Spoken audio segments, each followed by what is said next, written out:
won't blaze up. Come on, blaze up. It's the beat for me.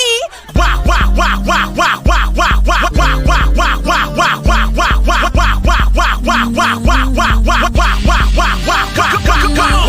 for your guy, for your B-O-Y. Drop it for your guy, for your B-O-Y. Do it for your guy, for your B-O-Y. Come on, baby, we love. For your boy, for your boy, for your boy, for your boy.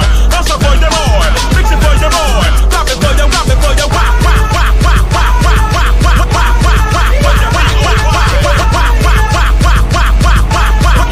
wah wah wah. Lift it up.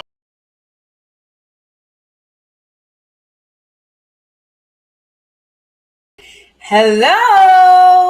Oh, hold on, y'all. It say low battery. How it's on low battery and my stuff plugged up? Hold on. Hold up. Wait a minute now, because the people trying to say I'm on a low battery. How y'all doing? How y'all doing? Come on in, get the likes up. Hello. Happy Tuesday. Hope y'all are doing well. I hope everything at work is going well. I hope them people not over there messing with y'all. I hope y'all are having a wonderful Tuesday. How y'all doing? Come on in here. We got a few things to discuss. Come on in here. How y'all doing? Y'all, if you're new to the channel, go ahead on and subscribe. Hit that like button and subscribe. And make sure you hit the notification bell so you'll know when I upload or go live. Okay, so please make sure you do that. Also, welcome back to everybody who's coming back. Special shout out to the members and the subscribers. Special shout out to everybody. We got to get into some things. Kendra Rand said, y'all, I saw somewhere they say Cardi B BBL exploded and fell on stage. Child, look. I just seen the bird on the internet talking about how people was laughing at her lyrics. You know what I'm saying? She was just on the internet mad because the world was laughing at her lyrics. In her new song that she just dropped, which is trash. It's trash. It's a fake Young Miami. I don't know what it is. But the lyrics somewhat say something to the effect of what she said. Thank you for the jewels, y'all. Look what she said. You can't trap me because I ain't gonna keep it. And then the people was trying to say they know she didn't write her lyrics because, girl, you kept all four of them. And so now she's coming. I'm going to show y'all this morning. Now she on here talking about she wrote the lyrics. She know exactly what she said because, and I'm just like, girl, this is bad. You know, at one point, even when it was just Nicki, at one point we did have female hip hop. I don't know what this is. You see what I'm saying? I don't know what this is that we have today. Whatever this is, it is not hip hop. I know they label it hip hop, and I know they like to call it hip hop because Cardi B is from the Boogie Down Bronx. And for some odd reason, America and the rest of the world act like hip hop's authority comes from the Bronx. And I'm here to tell you it does not. As a matter of fact, and I'm not going to go too far into it, the Bronx only introduced hip hop, but hip hop was a thing long before the Boogie Down or the Bronx. Okay. However, when it comes to the world, so everybody can have a grab at it. People like to say that hip hop comes out of the Bronx, and that's why Cardi B has a face on hip hop right now, but she shouldn't because she can't rap, she can't sing, she can't even dance. I seen her on the pole, she can't even dance. You know what I'm saying? But anyways, we'll get into Cardi. I got her on the honorable mention this morning, and plus we're gonna get on her to say later on this evening. So y'all come on in here. Before we get into that, y'all, starting off the video, y'all already know what it is. Morning announcements. Black America, genealogy. You please need to do your genealogy. It is so important. We need to know who we are. And the only way to find that out is through genealogy, not through DNA testing, only through genealogy. So please, Black America, if you don't do anything, do your genealogy. All it is a family tree of the people who came before you. So who are you? Who is the parents before you? And so on and so forth. Okay. Also, Black America, ground meditation and prayer is extremely important right now, especially during the spiritual warfare. Y'all got to get down here, ground, meditate, and pray. So please, every day, take your 5 minutes and go outside and ground. Put your feet on the soil. You see what I'm saying? Let the Lord use you. That's y'all problem. Y'all want these devils and these demons to use you. Y'all don't want to let the Lord use you. Go outside and let God use you, nigga. Yeah, for real though. All jokes. Yeah, y'all go outside and do some grounded meditation and prayer, okay? What else we got on the thing? Also hit the link. Babe is the new wave. Black Americans versus everybody. That is my one of my things that I have on my shop, voodoodolltvshop.com. If you're reaching out from Facebook, Twitch, or Rumble, you don't see the link, but YouTube does. But there's a shop called voodoodolltvshop.com where I have Black Americans versus everybody merch, and I also have a little bit of My Ancestors Don't Play About Me. I actually added some more merch to the shop the other day. Should I go pull it up? I mean, why not? What else we got going on? Let me go pull it up. So I added a couple of more things. Hold on. Voodoo girl, what's my name? Voodoo Doll TV Shop. To voodoodolltvshop.com. So I added a couple of more items. Okay. Let me see if we can pull them up so y'all can see. Did it even make it to it? Hold on. I added a couple of more items and I'm still in the process of adding more. I'm in talks with my social media manager who is helping me to get on my feet. Okay. So yeah. Oh, here you go. Here go some of the things. Here go. I think this is one of the hats I made. Let me show you. And this is just some of the direction that I'm trying to go. I don't know. I'm winging it. Just bear with me till I figure this out, okay? So here's the hat. This is the hat I just made. This is a babe hat. I need to order myself one while I'm telling y'all to order one. But here's one of the babe hats that I made. Just a new design that I came up with. Just decided to see, you know what I'm saying, what the people like. You know what I'm saying? So anyways, and I'm going to do more than hats. I promise you. Just give me a minute. I'm just trying to figure this out. I'm a one-man show. I know maybe a lot of people may not understand how much work goes behind the scenes, but I am a one-man show, so please, y'all, bear with me. But I am working on some stuff, okay? So please, I got that. I think I got, I want to say I got something else. I think I uploaded a couple of more things. Oh yeah, here go the other one. This another hat I made. You can see it a little better. Let me see. So y'all can see the design a little better.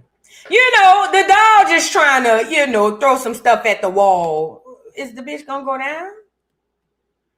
The doll just trying to throw some stuff at the wall and see what sticks. You feel what I'm saying? Girl, what? Well, wait a minute. Can you show me the front of the hat? God damn it.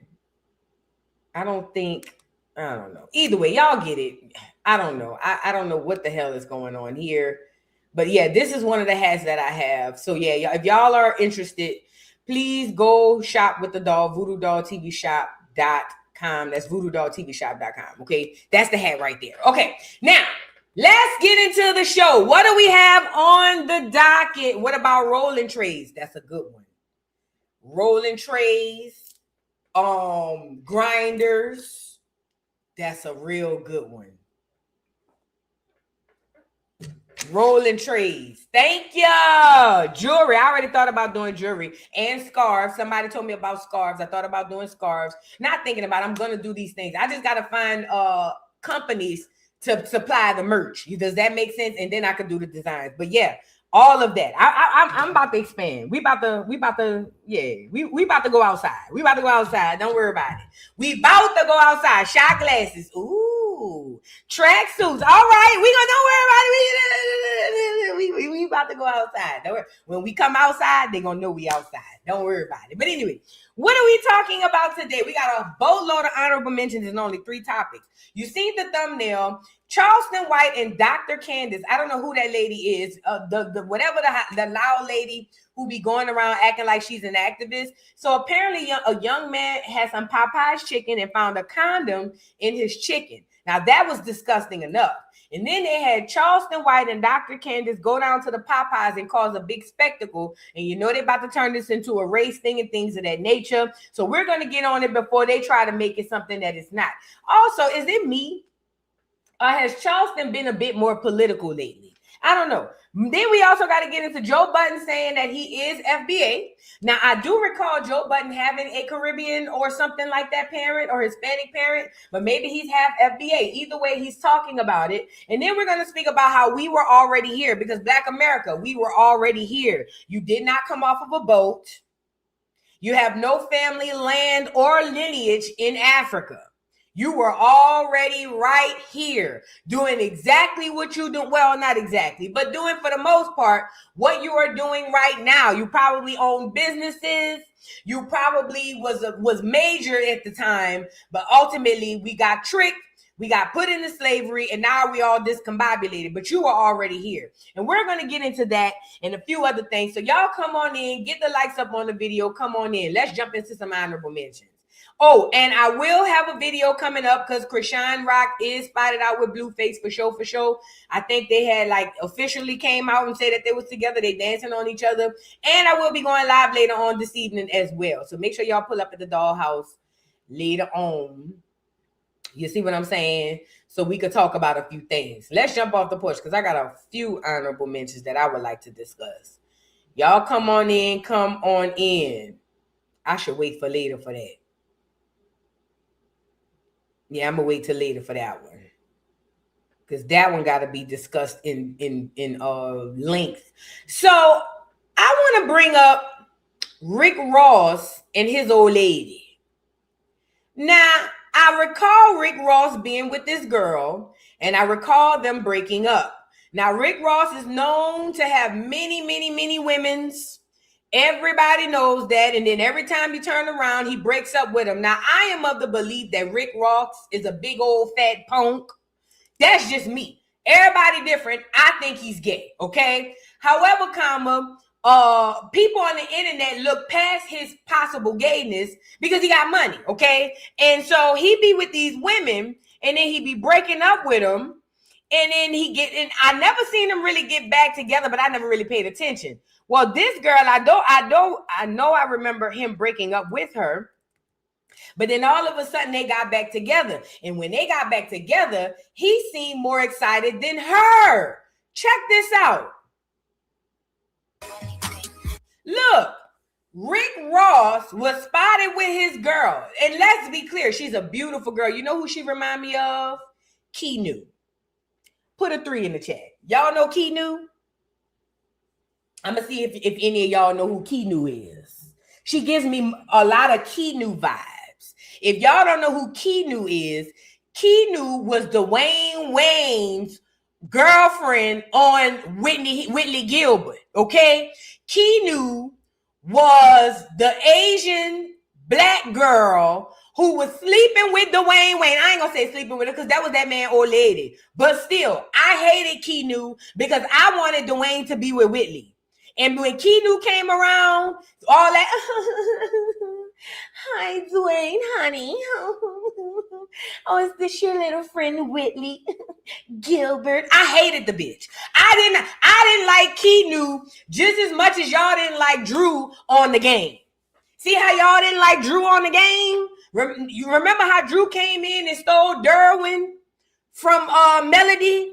That's how I felt about Keanu. Because, bitch, who is you and where you come from? I don't give a damn how many languages you speak. You feel what I'm saying? Either way, when I seen the girl, Keanu was the first one popped up. Now, I don't know if this girl is Asian or not. But either way, somebody called that girl Keanu. But either way, Rick Ross seemed elated to be back with her. It seems like he loves her more than he loved all the exes, even Tia. Now, it's not hard to love a girl more than Tia because Tia has been giving Rick Ross hell since he's been out here. However, when he's with this girl, he is extremely smitten. And I love that for them. But you could tell he's into her more than she's in him. In my opinion. I think that she understands that she got that nigga and he ain't going nowhere. Look. She got that nigga. She got that nigga. I ain't gonna lie. She got that nigga. I want me one. I want me a nigga to be crazy about me. You feel what I'm saying? What I gotta do? Turn into Keanu?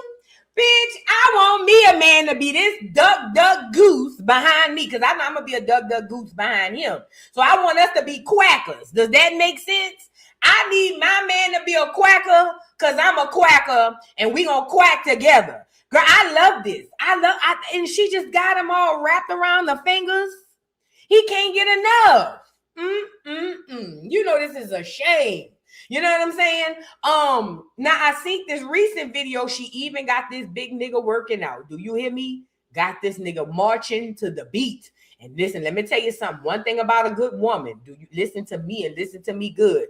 If a good woman don't elevate a nigga, she ain't worth the dime. She ain't no good woman. A good woman gonna always come into a man's world. I don't give a damn how much money he got.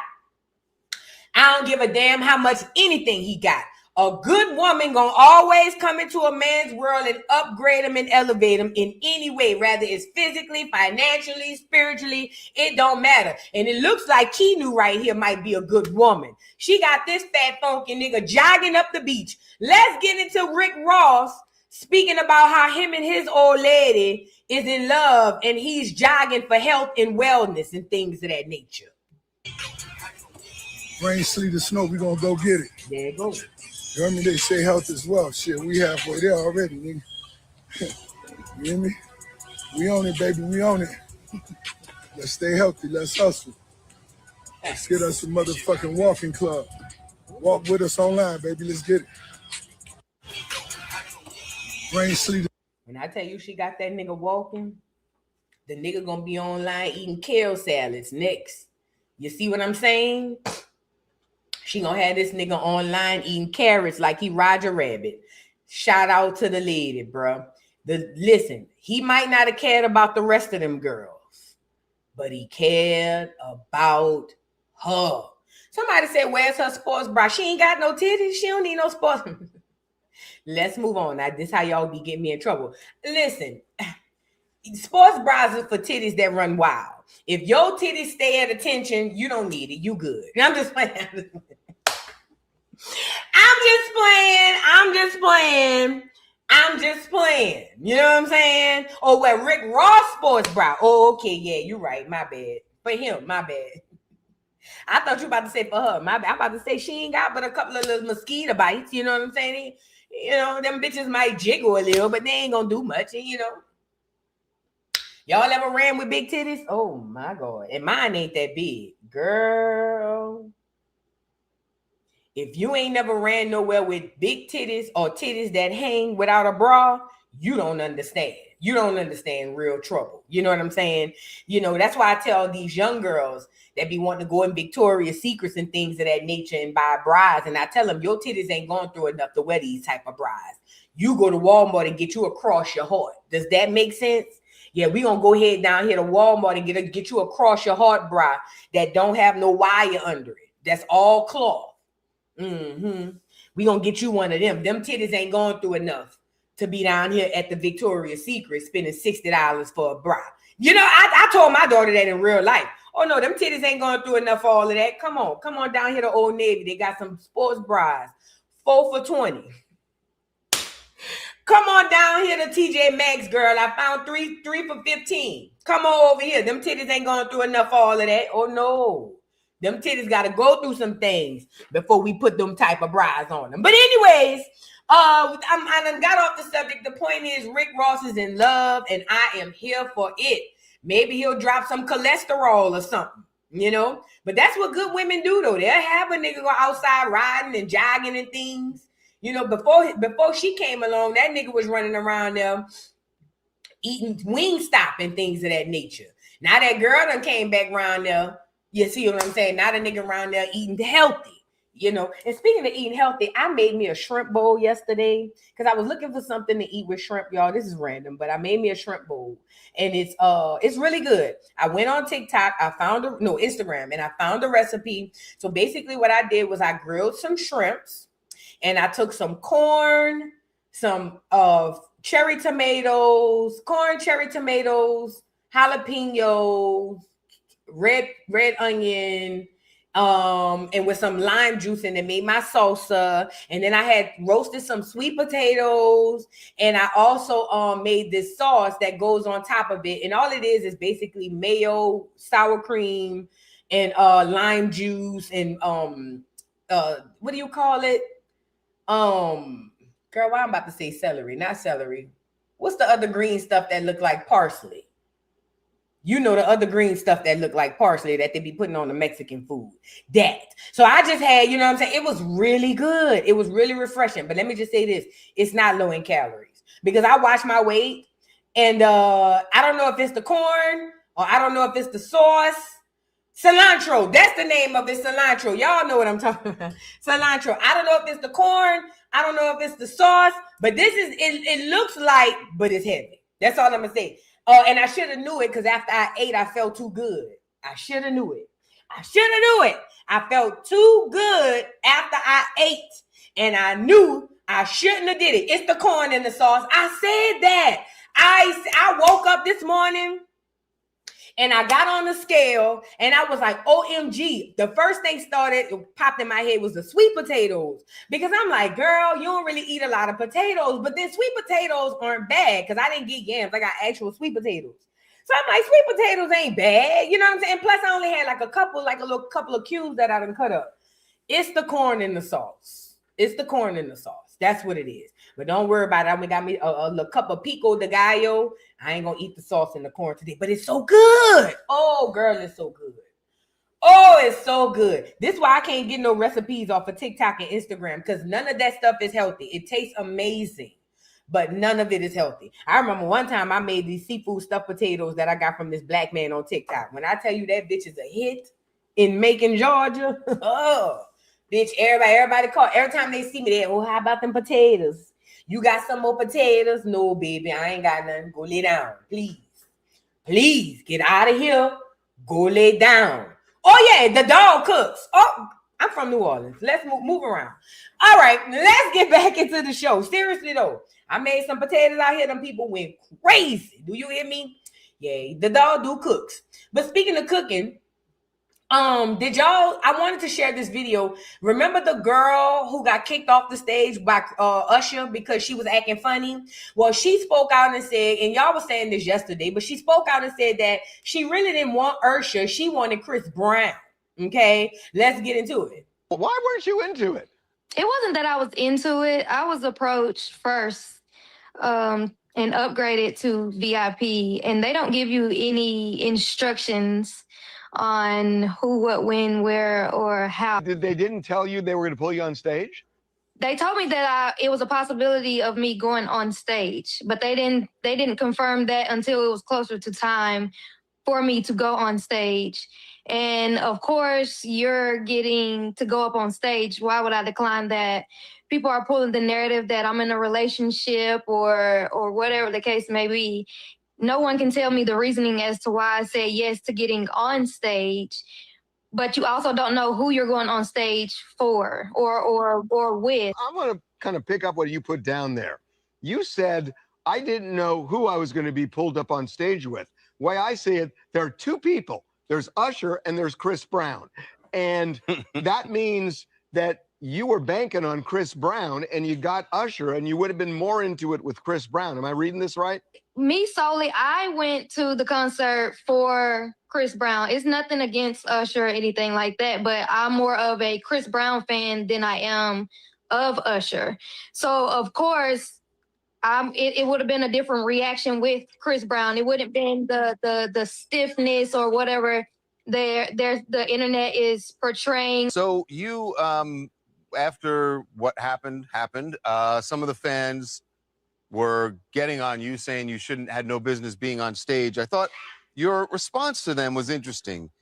You explained that their team approached you and moved you to VIP before the show even started. And then you said, pretty privileges, something you hoes will never know about. That post specifically was directed towards my city. Why weren't you into it? It wasn't that I was... It was the way he read, pretty privileges, something you hoes wouldn't know anything about.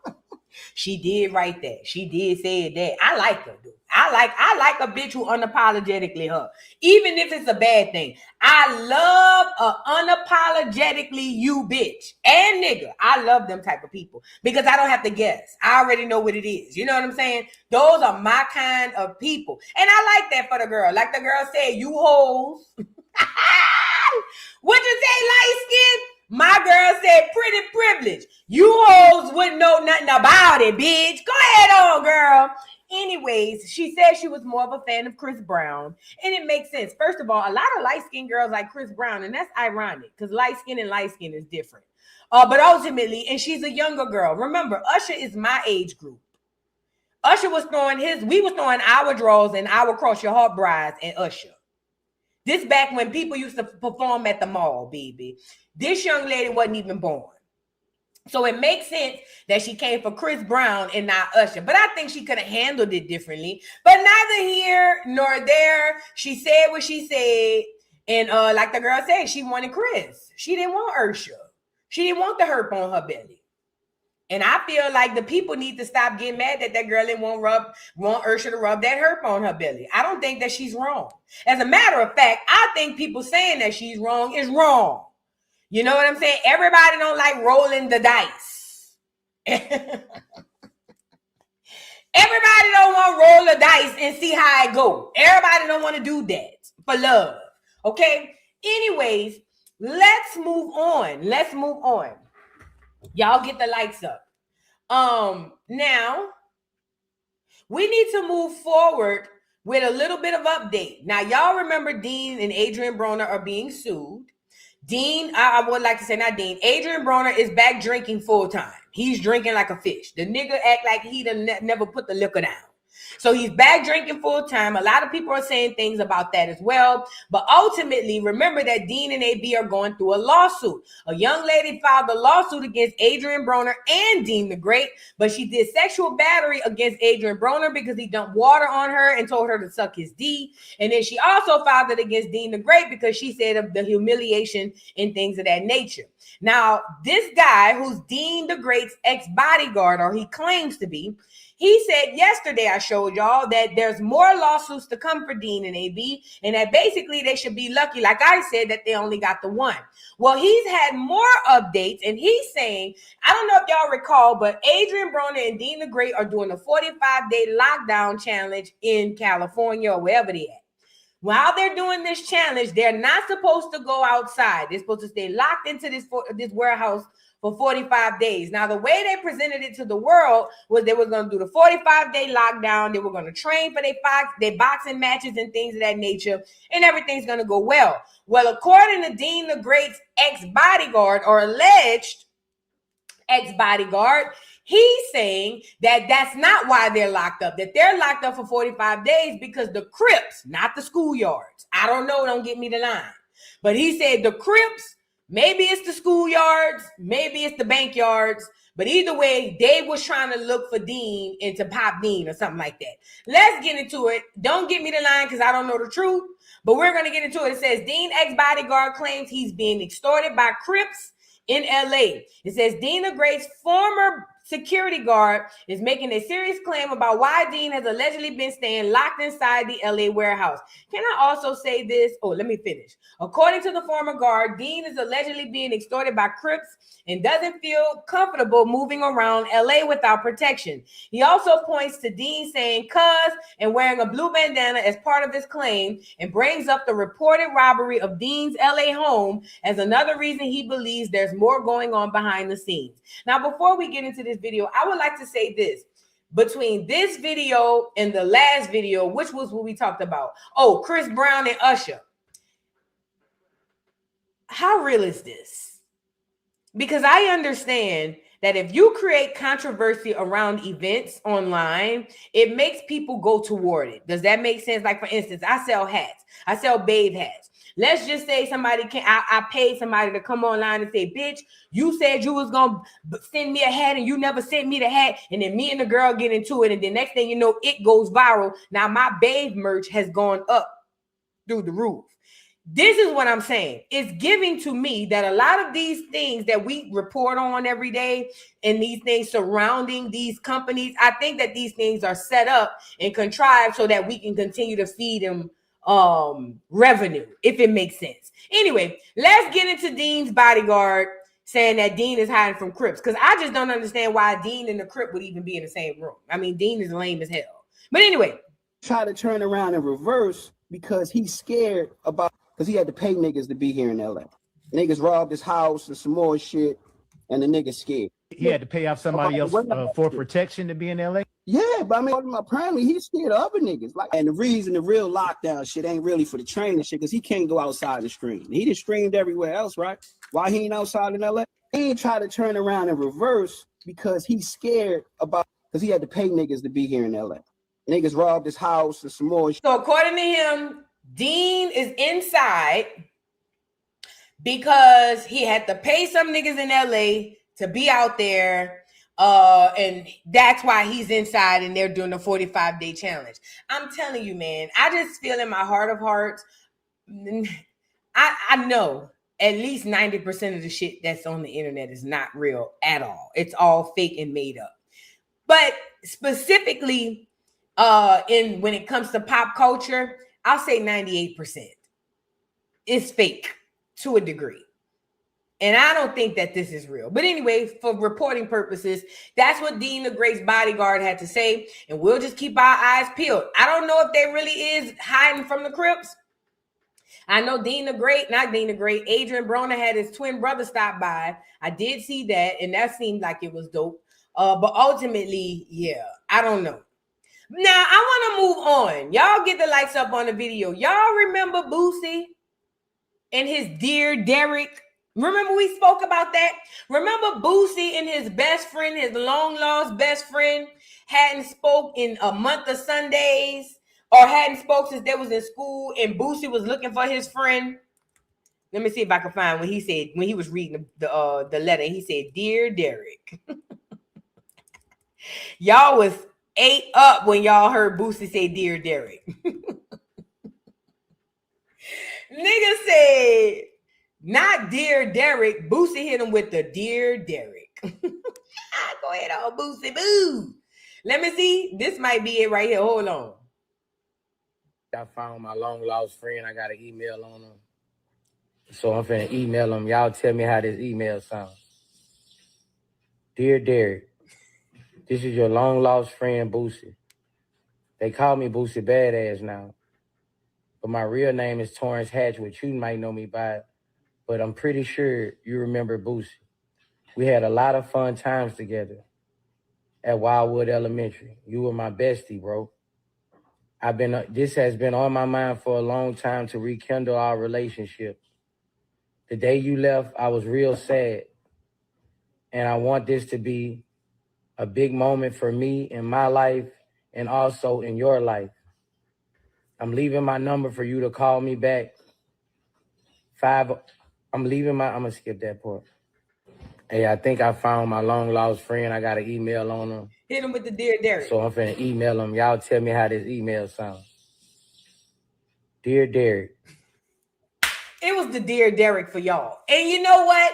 It kind of, as an artist, as a person who writes, I understand that the hoodish rapper can also be a person that have the best penmanship. I don't know. So it didn't surprise me when Boosie hit us with the Dear Derek, because you got to have that kind of imagination to write the songs that he writes. You got to understand, when it comes to being a creative, if I can be extra ratchet, it would behoove me to learn how to be extra conservative as well. And I think that Boosie is able to channel both. But either way, his long-lost best friend that he didn't see since high school has finally came back around. Boosie reached out to him from the internet, and now he actually went out to see him. So Boosie and the best friend done finally linked up. Look at God. Yeah, I was just in the water park, man. I heard somebody call out somebody named Derek.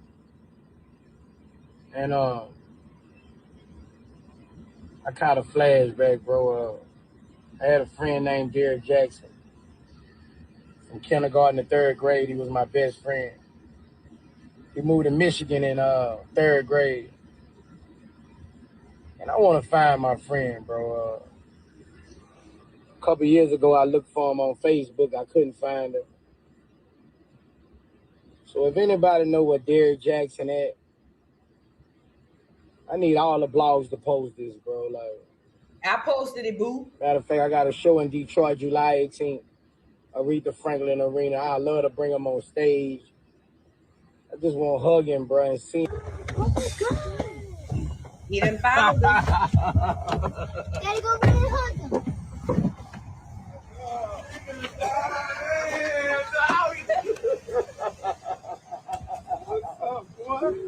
Yeah, bro, I thought I was gonna never see you again, bro. I thought I was gonna never see you again, bro. I swear, dog. I thought I was gonna never see you again. Damn, bro. Damn, bro. Man. Yeah, I was just in the water. Boosie, bro. Boosie done went found this long lost best friend, and I am here for it. Shout out to Boosie. Now, a lot of y'all was expecting the thug to get out the car and be like, what's up, my nigga? But you got to understand, this is a childhood wound that Boosie's probably healing by just reuniting with his friend. See, that's the thing. A lot of adults are walking around as unhealed children. And just something as small and simple as Boosie finding this person who he loved and adored and thought of as a brother when they were in kindergarten, first and second, because he said the boy moved when they was in third grade. So that means that this dude, whether y'all want to look at it like that or not, played a very intricate role in Boosie's early life. And for him to be 40-something years old and to be sitting down thinking about this boy saying, man, I wonder how he doing. I wonder how he doing. It tells you that this is a bond that was really important to Boosie as a kid. And this is what healing childhood trauma looks like. So with that being said, shout out to Boosie. Shout out to Boosie. I love it for him. I love how he was vulnerable. I love how he was honest with how he felt. He didn't get out trying to act like a thug. He didn't get out trying to act all hard. He got out like a real man, like a person who, listen, to me, it looks like he reverted back to however old they was when that little boy moved away to Michigan. Whenever that car drove off and Derrick Jackson and his mom and daddy packed up and moved to Michigan, you can tell that messed with Boosie a lot. And Boosie seeing this man at this age heals that wound, okay? It heals that wound. And a lot of y'all may not see it like that, but it's the God's honest truth. And I'm here for it. Shout out to Boosie and his childhood best friend, Dear Derrick. Dear Derrick. Y'all thought he was going to say, what's Sam, la bitch? That what y'all wanted that boy to say? Y'all wanted Boosie to get on the ones and twos and call that boy a la hoe? That's how New Orleans niggas is. A nigga from New Orleans would have been like, what's down with you, little bitch? What's down with you? What's down with you, little bitch? Man, watch y'all little ugly ass little boy. Watch y'all little stupid duck ass little boy. That's how a nigga from New Orleans would have been. You know what I'm saying? Them niggas don't have no emotions, though. Them niggas don't have no emotions. Them niggas, you know, they go from kill to happy. There's no in between. What's hand with your little bitch, little ugly ass little bitch, little big toe head ass little boy, little dirt ass, little ugly ass little boy. That's how niggas embrace each other in New Orleans. So it was good to see Boosie let his guard down and be the young man that I know he can. Shout out to Boosie Boo. Okay. Now we drags Boosie when it's time, but when it's good, we like to big him up. You know what I'm saying? Why not? And speaking of dragging, OM, these Jamaicans, girl, the lady done passed out. Tell me why this Jamaican lady or this family said that they had their family member went down to the funeral home to have their family member buried. Look at the lady. Rest in peace to the pretty young lady, the pretty lady. They say they went to go to the funeral and they had done burnt the lady up and put her in a cup. They done cremated these people, family member, causing this lady to pass out. And you know what? I would have passed out too because I'd have been suing. Does that make sense? Let's get into it. with this foreign couple, this foreign family that done burnt the lady up. I didn't ask for my family member meeting well. I asked her to be rare in a box.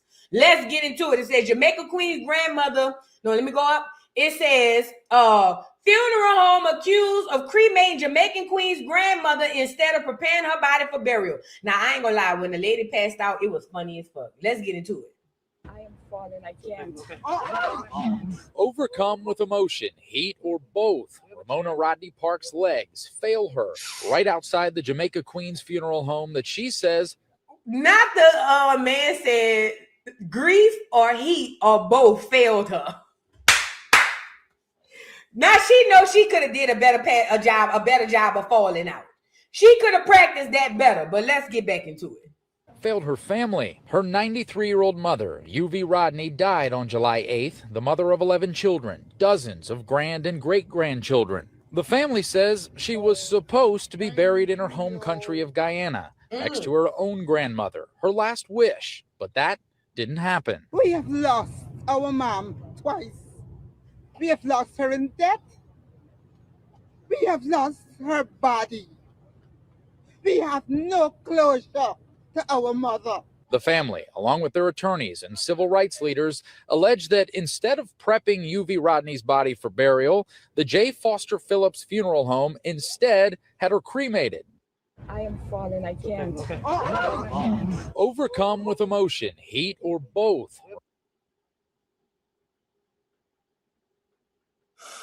It's the way she almost fell out. You could tell she didn't want to fall too hard in case somebody missed her and didn't catch her.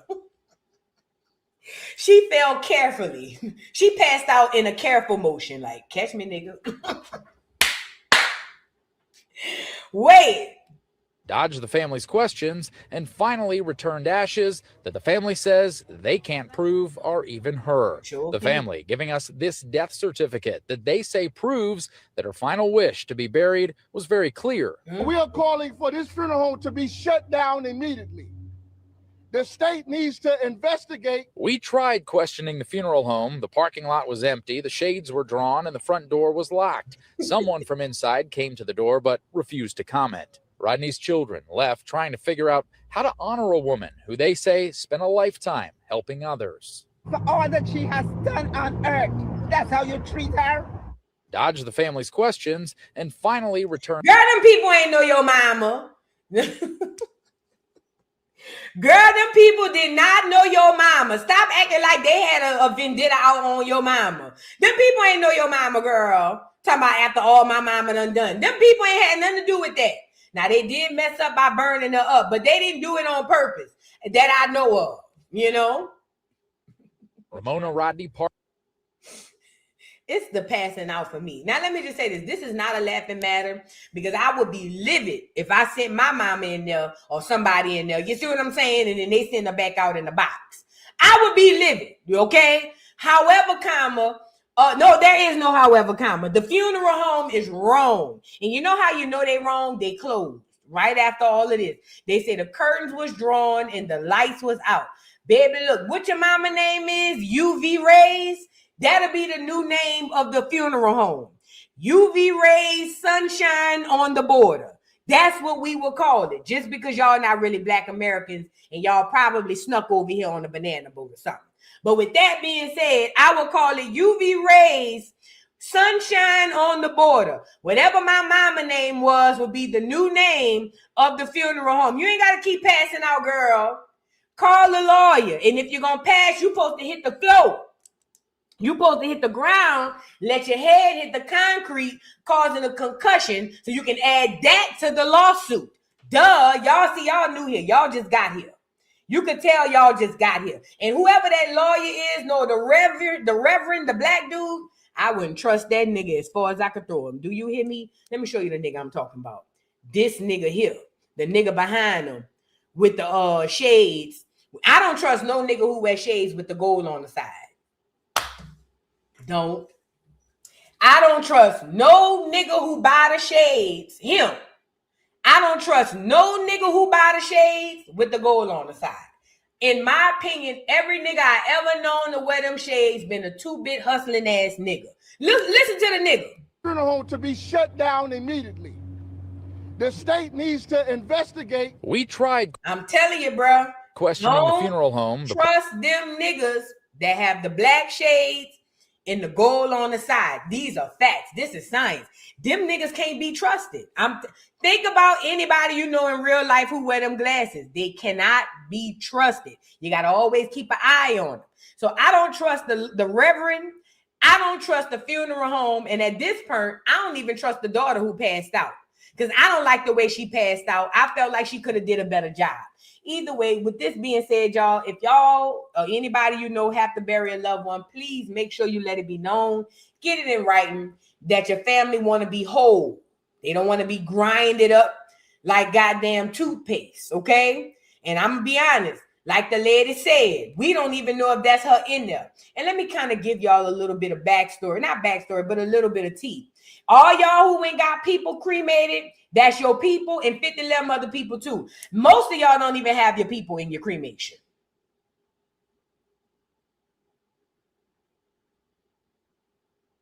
I'm gonna be real. It's like a assembly line, bitch. I'm gonna be real. It's like an assembly line. They just run them by the screw and take the ashes off the bottom, put a name on that bitch, and be like, here. No cap, no cap. I'm telling you, they don't clean. They supposed to clean the bitch out after every cremation to make sure you only getting your family. You think them people doing that?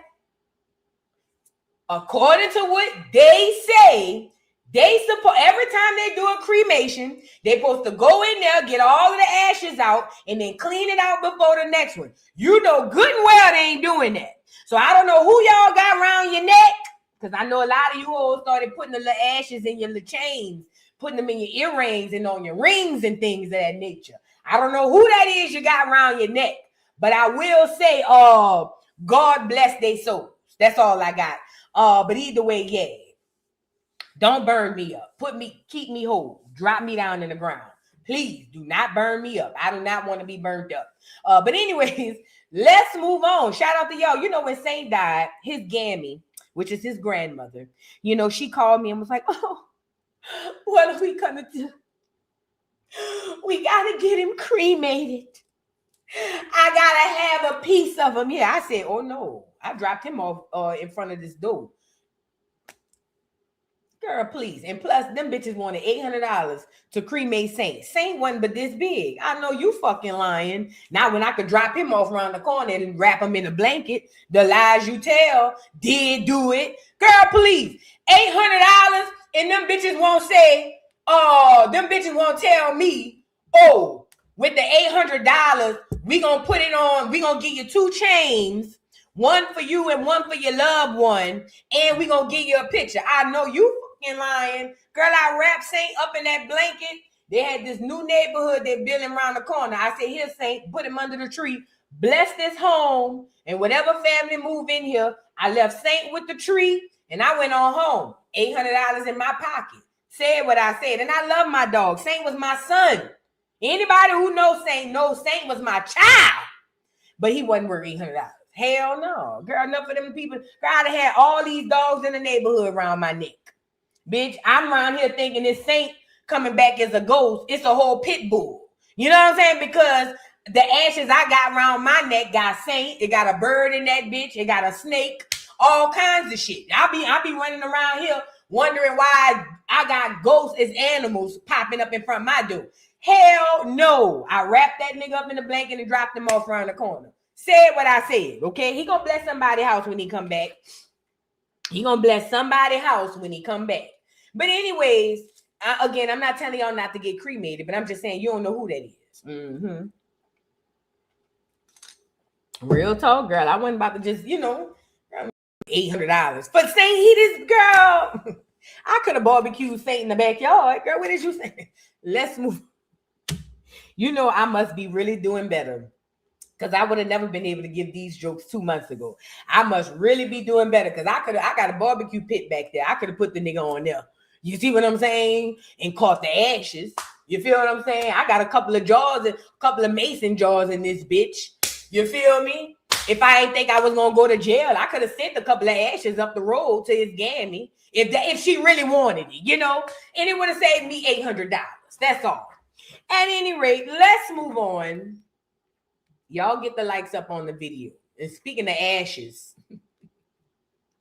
look at the clears. Remember we were talking about them furries? And speaking of dogs and furries, remember I showed y'all how clears be acting when they be gay and weird? Now this, let me just say this. This is not all of the clears that are gay aren't weird. It's mostly the ones who identify with that Q, that queer. Oh yeah, them the weirdest people on earth. Clear people who identify with the Q.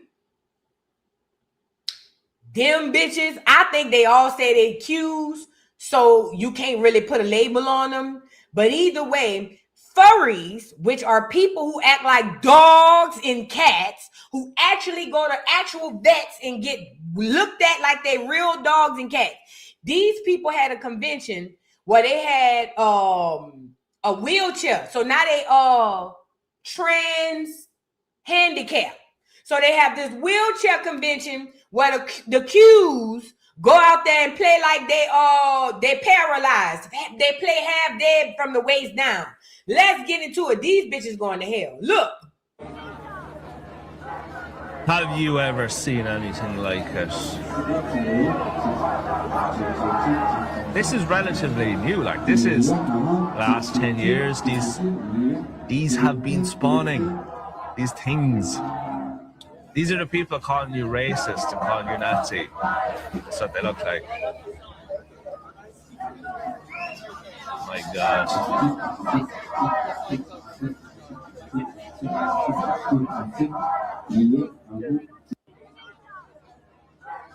So we got trans handicaps.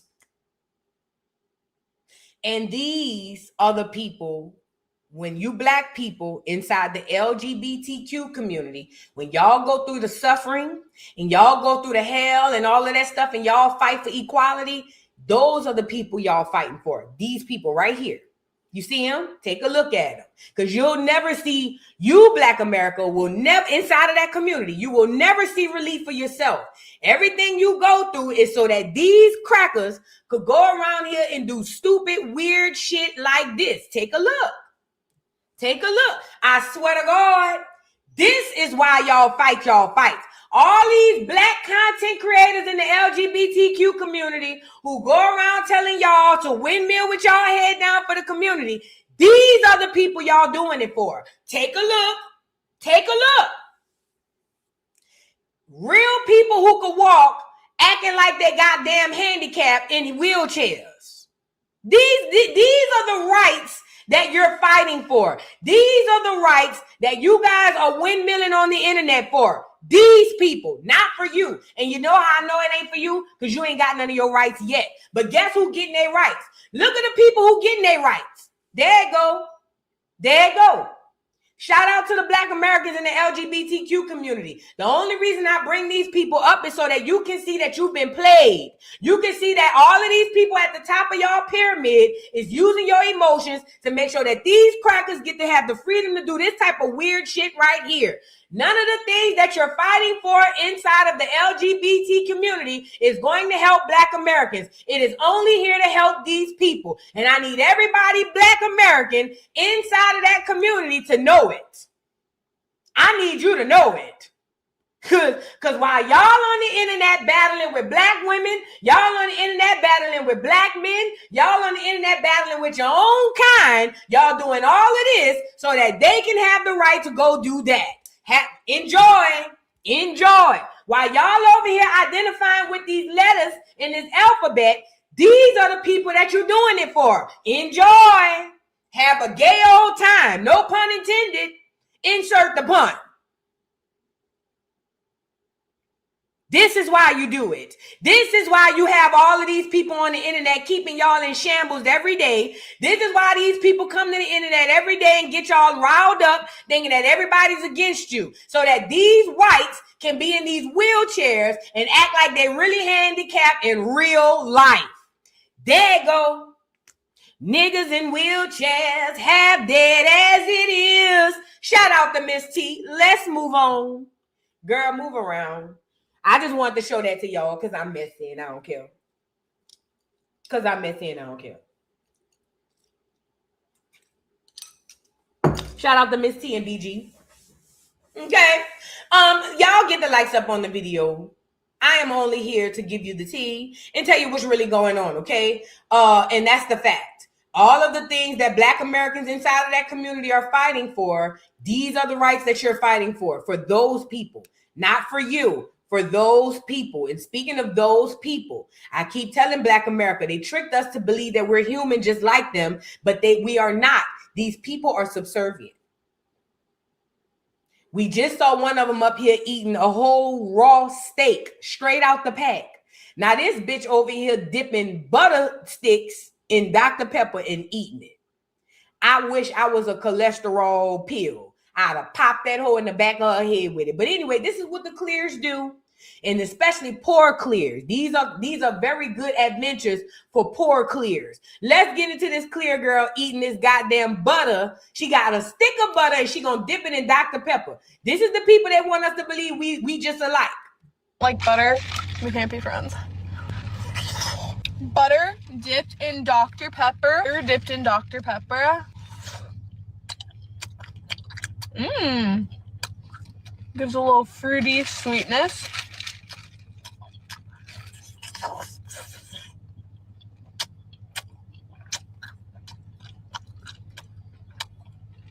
So good.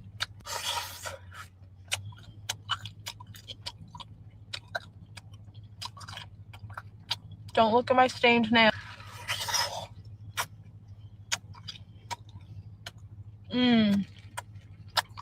It's like creamy cherry.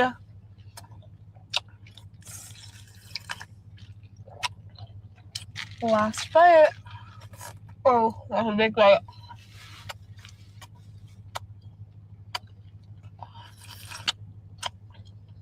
You don't like butter? Okay. These are the people they want us to believe are the same as us. These are the descendants of these Ellis Island throwaways that come to America and act as if they are here and we are there. These are the people. They eat raw red meat. They even eat raw chicken sometimes. Now they got bitches in here eating sticks of butter dipped in Dr. Pepper. This is some Neanderthal shit if I've ever seen it. I don't know what Neanderthals do, but I'm pretty sure this is one of the things. Through the media, they done got us believing that these people are more intelligent. Through the media, they got some of us believing that these people are more successful. Through the media, they got us believing that some of these people are more everything. And I'm here to tell you that they are not. They are not.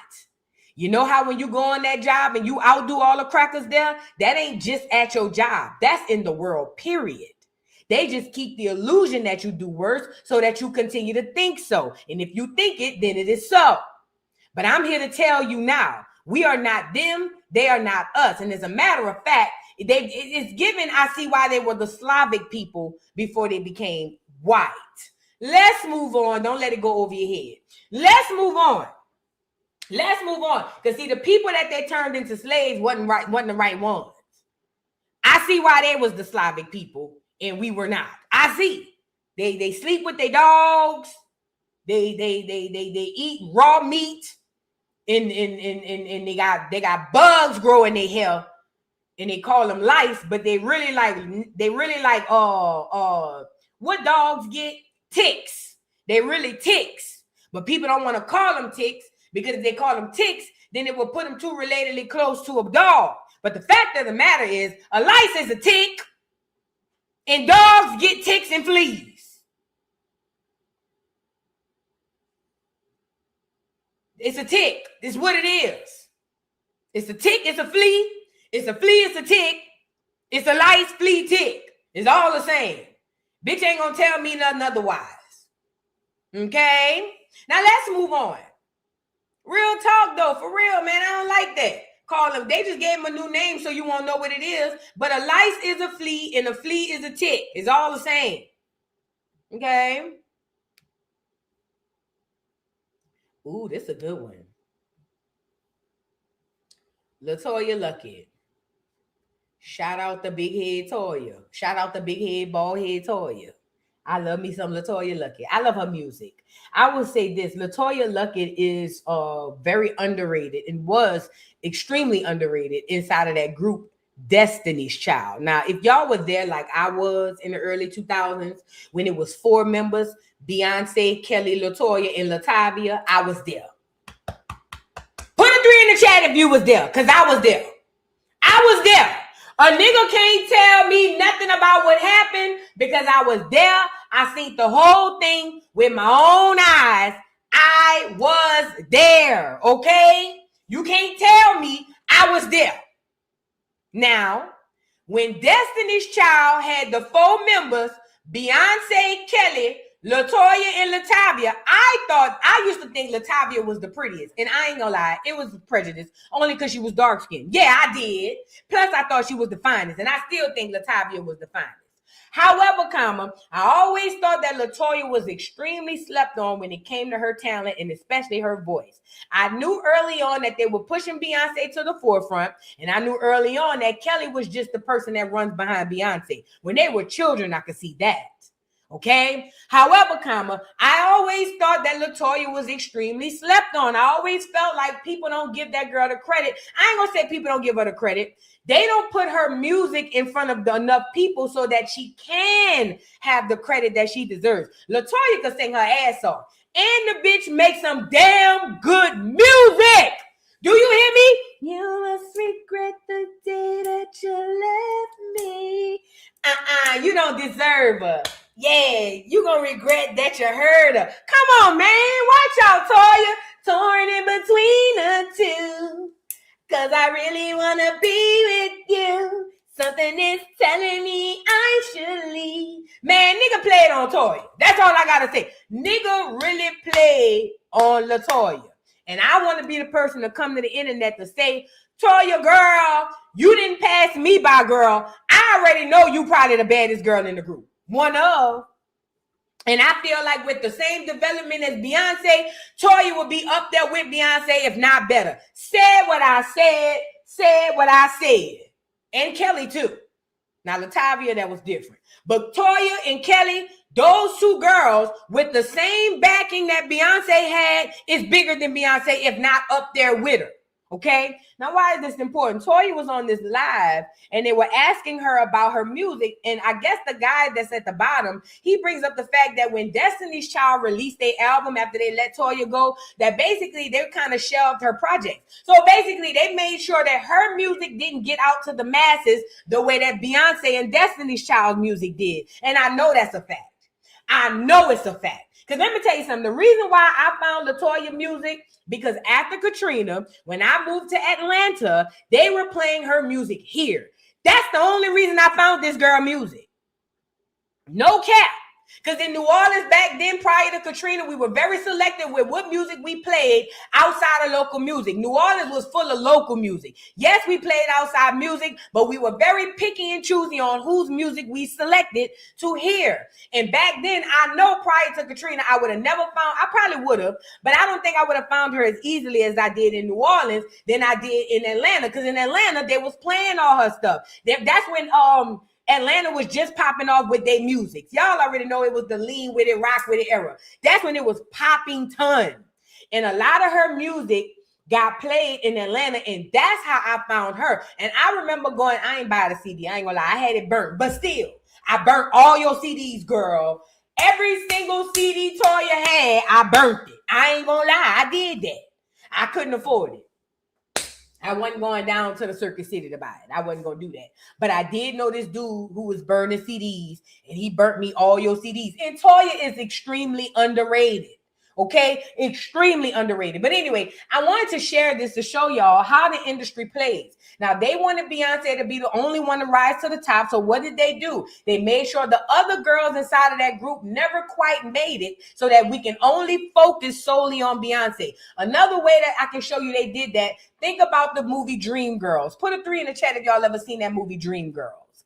In the movie Dreamgirls, remember what was their names? Deanna, and the fat one, the one that Jennifer Hudson played. We all know that Jennifer Hudson had the doggone song, and we all know she had the voice. She should have been the lead singer. But Deanna, the Diana Ross character, because they wanted to push her out to the forefront, they shut the rest of them girls out and pushed her out to the forefront. That's exactly what they did Beyonce. Dina, that's her name, Dina. Dina and Effie. That's their name, Dina and Effie. Everybody know Effie should have been the lead singer. But Dina is the one they wanted to put out front. So they hurry up, got Effie out the paint. They let the other girl, which I believe is Kelly. The other girl who played the Princess and the Frog, what was her character name? She stuck around because she was just happy to be there. That's Kelly Rowland. No cap. You know what I'm saying? She stuck around, but then they kept switching the other girls around. That's exactly what happened between, I believe, Toya and Beyonce. Let's get into the show or into the video. It says during the live stream, the singer LaToya Luckett is pleading the fifth and didn't want to seem eager to revisit the past or get into the behind-the-scenes drama surrounding her exit from Destiny's Child. It says when claims were brought up that someone allegedly called radio stations with a mandate not to play LaToya's music or risk not receiving future records from this group, LaToya said she wasn't aware of that happening at the time, before quickly trying to steer the conversation in a more positive direction. Still, despite her efforts to pivot, more allegations from that era kept surfacing on that stream. It says, whatever really happened back then, LaToya seems content to let that case stay closed. LaToya ain't content. LaToya don't want to piss off Beyonce. Let's call a thing a thing. LaToya want to be able to be invited when the next Destiny Child reunion comes around. She don't want to be Turk. Y'all know how Cash Money ousted Hot Boy Turk and he came. She don't want to Turk herself. So what she's doing is playing it safe. Oh yeah, well, you know, let's just steer the because she don't want to piss off Beyonce. Let's get into it. I get it. You remember, but I don't think you actually remember. And a lot of people don't know this. Like, we fought through a lot of fucking hate. Like, it was a lot. No. It was a lot of I'll hate. let you speak on that. I can't really speak on you that. Can't really speak on it, but I can speak on it. Yes. So, speaking on that, when your record went to radio, there was a call put in that if you play that record, you won't get no more records from this group. I was not privy to that information. Yes. But you know what? To God that be record fought through. That record fought. To God be the glory. No, listen. That record fought through that. There was hate. There was a mandate called up to the radio stations. Do not play that record. Oh yeah. Well, you know what? And At the and end I don't of know. the You day, knew this one too, Toya. Remember when I don't know anything else. No, seriously, no. Remember that? No, don't tell me. It's 20 years. Everybody's killed. Remember when songwriters were getting paid, right? Yeah. We sent a certain writer $20,000. Remember, to do a record. You don't remember? I'll say the nigga name, Sean Garrett. Remember? Okay. Yes. Nice. Hey. Yeah. How do we get them off? Yes. How do you get them off? Listen. How do we get them off? Oh shit. Hold on. Listen. Supposed to be a celebration, nigga. Toya. No. That's real talk. I'm just saying how dope you had to be and how dope these records had to be for you to break through. Yeah. So Sean called me and was like, "Yo, bro, I can't do that record." I was like, Yeah, I remember that. Now that I remember. I said, "What the fuck are you talking about? You can't do the record. You got the money." He was like, "Man, I can't do the record." I said, "Listen, I said, Shake, because Shake hooked us up. Shake hooked me up with Sean. So I said, Shake, you need to set up a meeting, and I need to go meet Sean. I need to go to the studio and see this nigga. I went down to Atlanta, went in the studio with him. I was like, Sean, what are you doing? What are you talking about? You can't do this record. He was like, man. He was like. But you know what? At the end of the day, Sean is very successful. No, that's my man. I love him to death. He was honest with me. He was like, incredible records for some incredible artists. And as a matter of fact, to put that to bed and put a pin in that, I remember being at a studio in Atlanta. You remember, but I don't so think. As you can see, LaToya was extremely nervous. And let me tell you why, for those of y'all who don't understand why Toya was scared for him to continue to talk. The industry is extremely gate-kept. And it's a who's who, invitation only type of situation. What do I mean by that? Rather it's through your music being played in the radio, rather it's the internet, rather it's shows, whatever it is, all of that stuff is really gate-kept by a small group of people. Cliques, yes, extreme cliques. And if LaToya Luckett, which her name isn't as heavy in the game as a Beyonce or a Jay-Z, and even if it was, for political reasons, you don't want to piss those people off, because if you do, then they close your doors. What do I mean by that? So let's say LaToya got on the internet today and was like, yeah, I remember they shelved my project so Beyonce could go do this, that, because I'm pretty sure behind closed doors, she'll say that out loud. But the reason why she wouldn't say that here is because, first of all, you got to deal with the beehive. Once the fans get a hold, then they're going to attack, and everybody's going to want to make her seem like she's the worst thing since sliced bread. Then on top of that, you got to keep into effect, Beyonce is at the top of this so-called pyramid that we call entertainment. So if you disrespect her, then the people who rock with her are not going to rock with you. It's like some old Mean Girls clique high school shit. This why I know I couldn't make it. Because see, the moment they shelved me so Beyonce could go big, I'd have been the first one on the 5 o'clock news doing a whole press conference on the world news about how them hoes played on me so Beyonce could go get in front of me. Sure would. That's why I know I couldn't make it. I know I couldn't make it. I'm not about to bite my tongue to make none of you hoes feel no type of way. Girl, fuck y'all. Y'all wasn't worried about me. When they shelved Toya, they wasn't worried about Toya again. Listen, she's doing what she has to do. She's playing the game, and she's doing what she has to do to make sure she live another day in Hollywood. But I ain't gonna lie, this is why I can't do. This is why I can't deal, and this is why I can't do. Because what y'all not gonna do is stop me from saying what I got to say. And at the end of the day, LaToya's album and her talent is bar none. It is. That girl is extremely talented, and she makes great music. You would never know because they rarely play her music on the radios. But at the end of the day, girl, I found your album, Toya. I went and got this boy to burn all your CDs, girl. And I used to be riding around Atlanta in my old hoopty, rocking all your CDs, girl. I know the album. I got the albums. Well, I don't have them no more. But I had bought the albums from the bootleg dude. So anyway, shout out to LaToya. But this goes to show you. Let me ask y'all a question. Because I spoke to y'all about Beyonce before. And I told y'all that they got rid of Aaliyah. I said they got rid of Plan A and Plan C so that they can keep Plan B. Y'all, who was in the chat? That was a couple of years ago. We were talking about that Plan A and Plan C. Plan A was Aaliyah. I'm talking about Jay-Z. Plan C was what's that girl, Kathy White? Okay. Now he was stuck with Plan B. He didn't want to be with Plan B. He was stuck with Plan B. Beyonce. But at the end of the day, in order for her to reign to be the Beyonce that y'all love, a lot of people died. A lot of people's careers died. And a lot of people got pushed out the way to where all we had was Beyonce. They did the same thing with Nicki Minaj. No cap. I was there. You can't tell me I was there. It's the same thing with Nicki Minaj. They pushed all the female rappers out the way and only gave us Nicki. But the great thing about them only giving us Nicki was at least she could actually rap. And at least she was actually talented. And at least she gave us some damn good music for 20 years or 10 years, however long they had her up there. But once they took Nikki down, then they started flooding us with all of this whole rap. That's where the Sexy Red and all of those girls come in. But I'm telling you now, this industry literally pushes people out the way and give you your so-called favorites. And that should tell you a lot about if these people are, it should tell you this.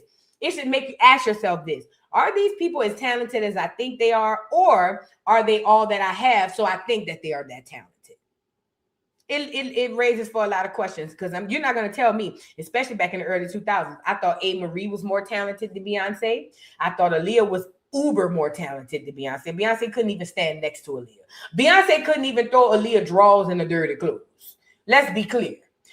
None of them was rocking with, none of them was messing with Aaliyah. None of them were messing with Aaliyah. Aaliyah was the jack of all trades. Anything that girl touched, she did it, and she did it amazing. None of them was messing with Aaliyah. But Beyonce was not the top 5 or the top 10 in the early 2000s. She just wasn't. And it is what it is. She is now, but back when she had competition, she wasn't. She wasn't, and she wasn't. And it is what it is. Hell, the Neo Soul girls gave Beyonce more of a run for her money in the early 2000s.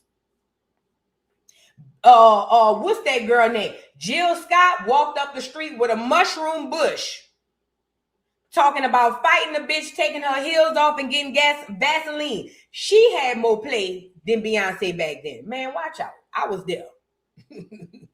I know what she is today, but I remember back when she had competition, she was not that girl. She wasn't. She's the girl today. She wasn't then. Let's move on because I don't want to make nobody in the Beehive mad. You know how they get. Shout out to LaToya, though. I love her music. I think she's extremely talented and extremely slept on, okay? Now, I want to get into this fried chicken debacle with Charleston White, Dr. Candace, and all of this stuff. So what is going on? So a young man in Houston, he would be in Houston. Y'all, this stuff is created and made up. This stuff is made up. Because remember, we're coming up on political seasons. The Democrats and the Republicans are working behind the scenes to get y'all already emotionally charged so that they can show y'all which way to vote, okay? Now, a man in Houston goes to Popeyes. He orders some fried chicken, and apparently he found a condom inside of his fried chicken, okay? Now, I don't know why a condom would be anywhere near the chicken. I don't even know how the condom got there. I don't know if it got there in the restaurant or maybe in the manufacturer or maybe at the chicken farm. I don't know who was screwing around the chicken.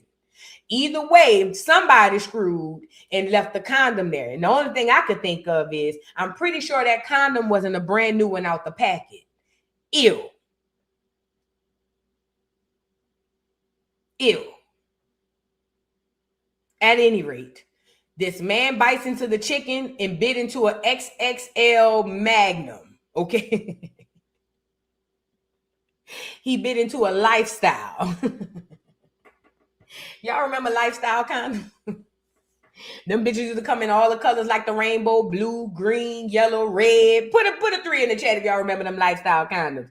You know, they used to leave out of the doctor's office with bags full of them because I didn't have birth control. So they used to make me take the condoms. Girl, I used to leave out with big old duffel bags of Lifestyle condoms. Girl, you couldn't tell me that. You know what I mean? Anyways, where was I going? I'm sorry, the Lifestyle took me over. Anyway, so the man found the condom in his chicken and all hell broke loose. So let's get into the story about the man finding a condom in his chicken. It says, Houston man demands answers after finding a fried condom inside his Popeyes chicken. Quote, there's a freak in the kitchen putting condoms in the chicken. This is a whole different level of choking and stroking the chicken. I don't know who wrote this, but you a freak. Let's get into it. Well, let me turn it off. I don't know if that music. So here is the condom. Condoms in the chicken. Bring the video. Condoms in the chicken. The young man discovered. Now, before we get into this, the fact that there was a condom inside of this chicken is disgusting. And I know one of them nasty ass co-workers was back there. And I don't know if it was one of you nasty niggas in that Popeyes restaurant or if it was one of you nasty crackers over there at the farm. But either way, some of you nasty niggas or nasty crackers or nasty whatever y'all is, then went out there and screwed on top of that food and then put them damn condoms. You done forgot to pick up all your shit. You probably almost got caught and you done left that goddamn condom in that chicken. Now here it is. People got to be swallowing your juices. This is messed up. Now this is the worst that kills me. Now, right after this young man finds a condom in his chicken, guess who pops up out of nowhere? Dr. Candace, Charleston White, and what's this fathead black man name who be getting into it with another white man online? All of these three are paid characters, paid actors. Dr. Candace is a paid actress. Charleston White is a paid actor. And that black dude, whatever his name is, you'll see him here. He's a paid actor too. And they are literally paid to go around and keep us emotionally mismanaged on our emotions. He keeps us all jacked up on this racial this, everything is race. He had this show, Quanell X, that's his name, Quanell X. This man is a paid fool, a paid actor. I remember he had that show with the white boy where they would go back and forth and debate, and he would be on the black person's side and the white boy would be on the white person's side. I don't know how y'all couldn't see that was a play. Whenever you see these three fools, I keep telling y'all, they are the new Al Sharptons, the new Jesse Jacksons, the new freedom fighters, not freedom fighters, the new, what do you call these people? The new leaders that we're going to have for civil rights are going to be ignorant ass niggas. They not going to be the reverends like from the 60s, 70s, and the 80s, and the 90s. See, back then, we revered reverends in church. That's why they made our leaders be reverends from the church, even though none of them niggas had a church. Now we revere hoes and niggas and ignorant motherfuckers. So now they turned our leaders into that. The people that we look to and adore. And it's because we don't adore reverends no more. They made the new leaders be Charleston White, Dr. Candace, and Quanell X. A bunch of loudmouth Negroes who really ain't doing nothing for nobody and really just there to collect the check. Now, once the chicken was found or the condom was found in the chicken, here it is. Quanell X and Charleston White and Dr. Candace goes over there cutting up. Now, mind you, they come with cameras. They come with a crowd. They come with the whole shebang. I don't see how y'all can't see this is made up, but let's get into it. With a fried condom in his chicken. And he had to go to the emergency room. A fried condom inside the chicken. Get your money back. The chicken that you eating, be very careful. You don't know what you might be consuming. That's right. Look at this freak. There's a freak in the kitchen putting condoms in the chicken. Chicken strips. And I mean, this is a whole nother level of choking and stroking the chicken here. Yeah, it is. This is a whole nother level. So be very careful if your chicken tastes with some unseasoned, unsavory flavor. That's right. You might want to give it back. I wouldn't eat from here. I wouldn't eat. I've gone on, sis. You know what it reminds me of? A Boondocks episode or like a South Park episode. Y'all ever watch South Park? Boondocks? Any one of them shows to show how ridiculous the world is? That's what this give me. So you in the parking lot telling everybody who come through the drive-thru not to eat the chicken. You saying you rhyming words like you a pastor. I told you he's the new Reverend Al Sharpton. I told you the new leaders aren't reverends no more. We don't like reverends. Now we like nothing ass niggas. So now they gonna be the new leaders. These are people that they pick, hand select, and bring them out here to be your mouthpiece. So now you in the drive-thru acting a nigga, telling people not to eat the chicken. Not only that, hold on, there's more. They went inside the restaurant and acted a nigga. Let's get into it. See, get your money. Y'all work too hard. Because you don't know what the hell you really eating. Come take care of your business. Come on, Miguel, whatever your name is. Get your ass over here and get that taken care of, brother. That ain't right. Hell no, y'all work too hard to be eating condom chicken. What kind of freaking mess they got going on in here? What kind of freaking chicken shit y'all got going on in here? Everybody want to be quiet. Don't nobody want to say nothing. We got direct video. Look, she came with the police. She came with the police. The only thing they missing is a director saying action and cut. They came with a camera crew. Look at the cameraman behind them. They came with a camera crew, microphones, police. The only thing they missing is the white boy to jump out the back and say, cut. That's the only thing they're missing. Man, this is crazy. Give her her money. Matter of fact, this lady's getting a refund. They getting a refund. Yeah, got to be some refund activity Get this going refund on. activity. See, get your money back in this place. Get your money back. Y'all work too hard. Because you don't know what the hell you really eating. Come take care. We need to talk to you about a very serious situation. Okay. Extremely serious. This young man, where's my young brother? Come here, young brother. This young brother was sitting here eating with also a member of his family not too long ago, this weekend. He broke open his chicken. He bought the chicken from here. He sat down in here, opened up the chicken, and the chicken had a condom in it. A condom. There's the video right there of them opening the chicken, and you can tell the condom was cooked in the chicken. If you look at the whole video, it was cooked in the chicken. When they came up here to speak to you all about it, they laughed at him. They thought it was funny. Do you know what time it was? What time was it, young brother? It's on the receipt. Here's the receipt. Here's the receipt. Why the police were not called and notified that you have some freak in the kitchen? Because that was cooked in the chicken. So you got some freak in the back, in the kitchen, playing with himself and choking the chicken and stroking the chicken at the same time. This is a sick individual.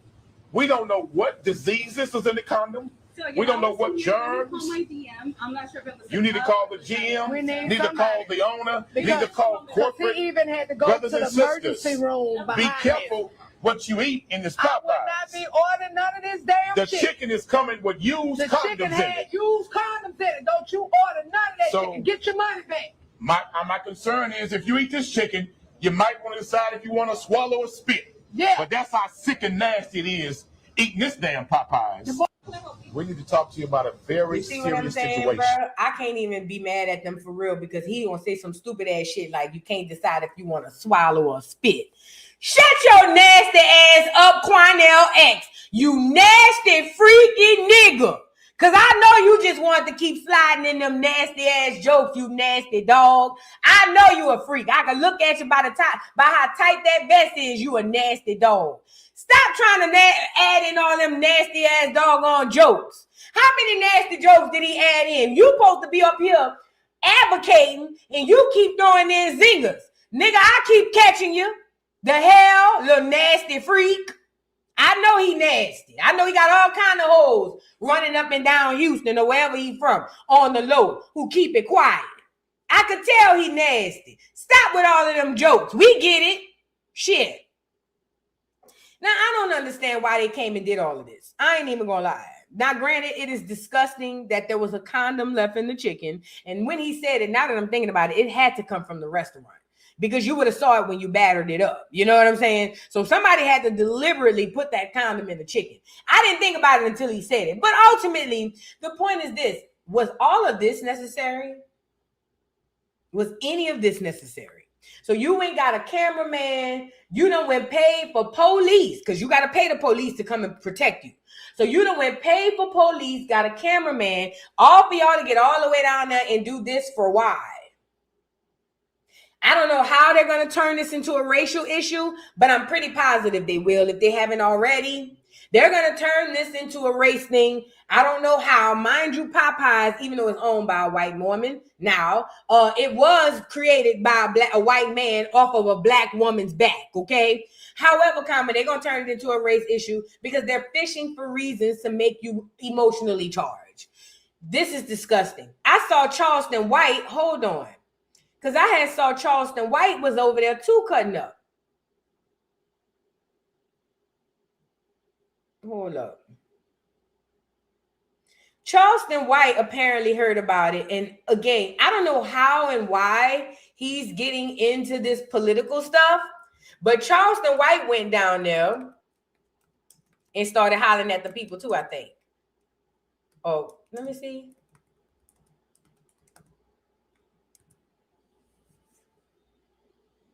And I noticed him and her been hanging a lot lately as well. I don't know why, but I do know him and her have been hanging a lot lately.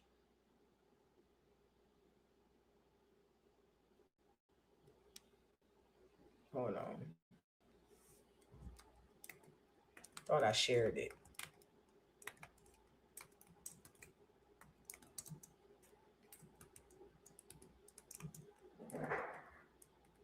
I thought I shared it. Let me see.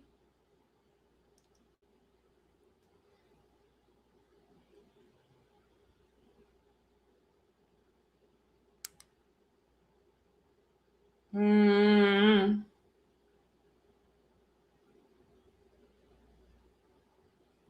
don't know, but let me show you this. I thought I had the video. I thought I did. I had it, but I didn't share it to myself so y'all can see it. But either way, I've been noticing Dr. Candace and Charleston White have been doing a lot of work together as well. And I think that that's odd and extremely ironic. Now, remember, Charleston White is just coming off of having the issue with Austin Metcalf daddy. And like I told y'all, I believe Austin Metcalf daddy, when he came out and said that Charleston White think he's funny, I believe that they are the reason why Charleston sold those watermelon felon t-shirts. I believe that them crackers made Charleston sell it on his website so it won't look so bad, but I believe it's their work. However, ever since then, Charleston has been kind of laying low. He has been beefing with a few people, but for the most part, he's been kind of laying low, but dealing a lot more in politics. I don't know why he's doing a lot of politics. I get it. He went to school and got his degree in law and all of that shit. But either way, I'm starting to notice him move more toward politics, and it's very weird. Who's going to listen to Charleston White for politics? I don't know, because he is a white man. He really loves that white man really good. Let's get into this video. I don't know. It says Candace Child Predator Matthews. Oh, get questioned about Charleston White. Oh.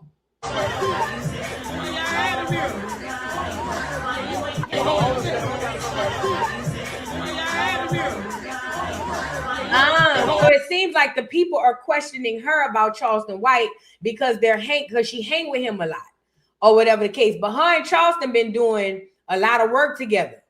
Hold on.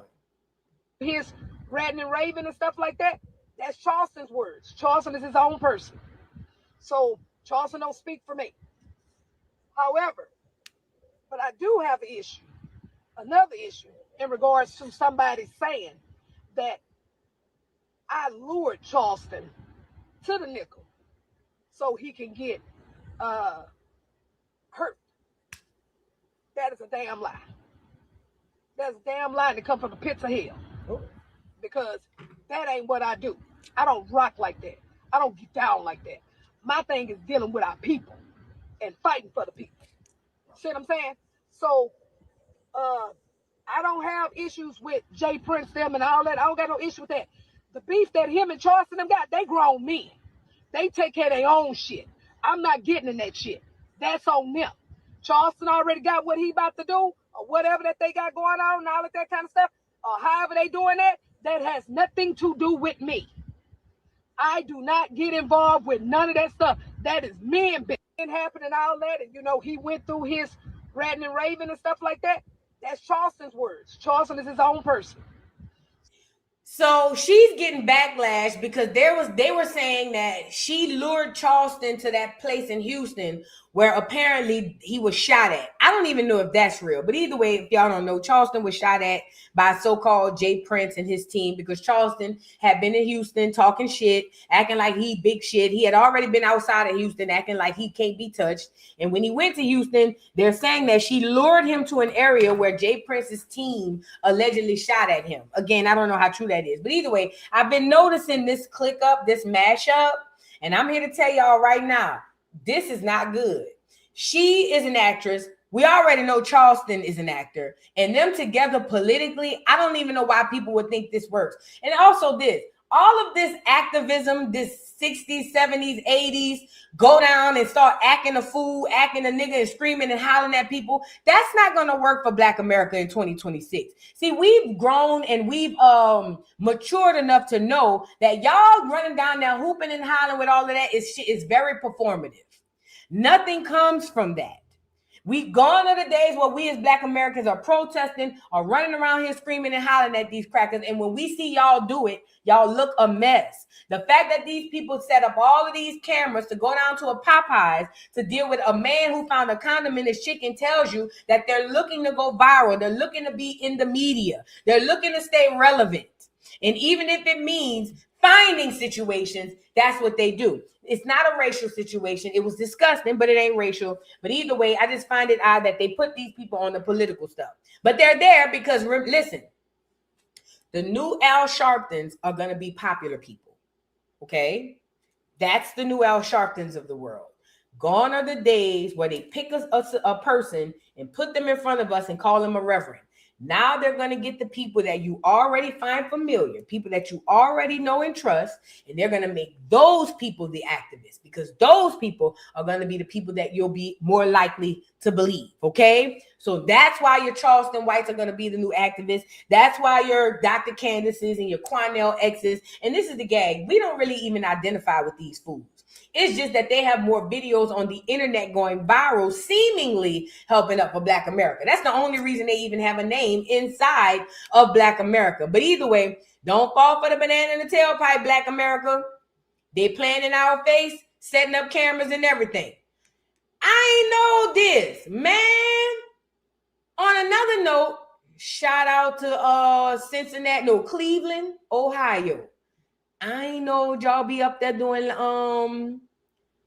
the trail rides. Man, I gotta get to Cleveland. What's up? I ain't know y'all be doing trail rides out there. Man, watch out. Man, I gotta get to Cleveland. Cleveland. You know, only thing I know about Cleveland is that girl. It's the thuggish, ruggish bone. It's the thuggish, ruggish bone. That's the only thing I know about Cleveland. Them niggas from out of Cleveland. You feel what I'm saying? I gotta get up and Steve Harvey. I gotta get to Cleveland, bruh. I gotta get up there to Cleveland so I can get out there and do the line dance. Man, I ain't know y'all be cutting up like that up there. Why y'all ain't tell me? Y'all should have called me, man. Man, I gotta get to Cleveland. I gotta get up there. I'm pretty sure if y'all doing this in Cleveland, I know y'all doing it in Milwaukee. I know y'all doing it in everywhere all across the Midwest, and I am here for it. I gotta make my way to the Midwest to a trail ride. I ain't know. Y'all ain't tell me. I ain't know. Somebody said Steve Harvey from West Virginia. Well, that nigga said Cleveland. I don't know. You know what I'm saying? That nigga, he said Cleveland. He from West Virginia? Mm-hmm. Shout out to Cleveland. I didn't know y'all was cutting up like that out there, man. Watch out. Yay. I got to get up to the Midwest. I don't even know nobody in the Midwest. But I got to get to the Midwest. I got to get up there. I don't know why. I just got to come up there. I got to go see my people. I got to get up there by my people, man. Shout out to Cleveland, bro. Y'all look beautiful out there. Y'all look beautiful and amazing line dancing. I love Black American culture. We are bar none, and you can't find this stuff in Africa, mind you. So please, don't let the Africans come over here and tell y'all that this stuff come from Africa. They don't even have horses in Africa. But for real, this is our culture. Don't let these people come over here and lie to you and tell you that stuff come from Africa. That was born and created and curated right here on this here land, okay? Never forget it. Thank you for the super chat, Nicole Smith. She says, where are the ableist activists, child? You talking about for them wheelchair clears? I don't know. The ableist activists? What the hell is an ableist activist? I don't even know what that is, but it sounds crazy. Thank you, Nicole. Thank y'all so much. Shout out to everybody for sending the jewels. Shout out to everybody who's sending the jewels. All right, we got to get back into the show. Thank you so much, Rochelle13, for being a member for 13 months. I appreciate you, beautiful. Thank you for the super chat. The only Chelsea 3971. She says LaToya's first album had no skills and didn't. and didn't listen. Man, I don't know how I ended up getting on Toya album. I heard a song on the radio. I don't know what song.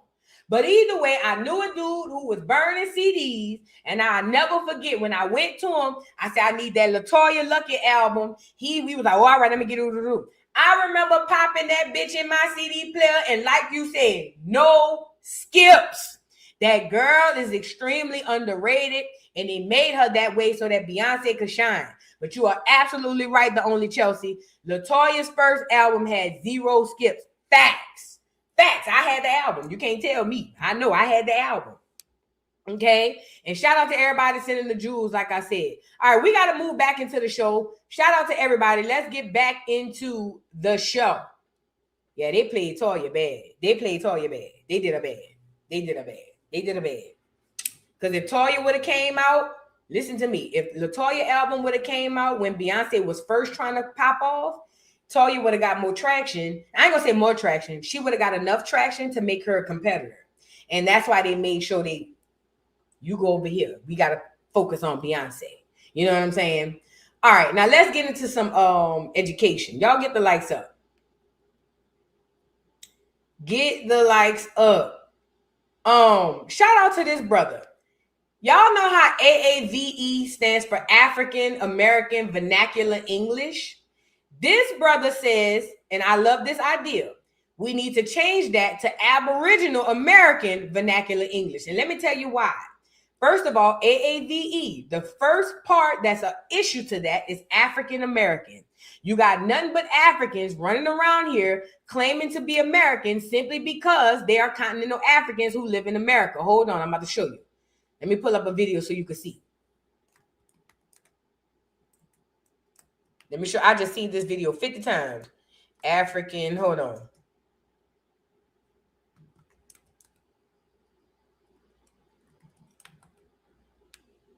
Let me show you.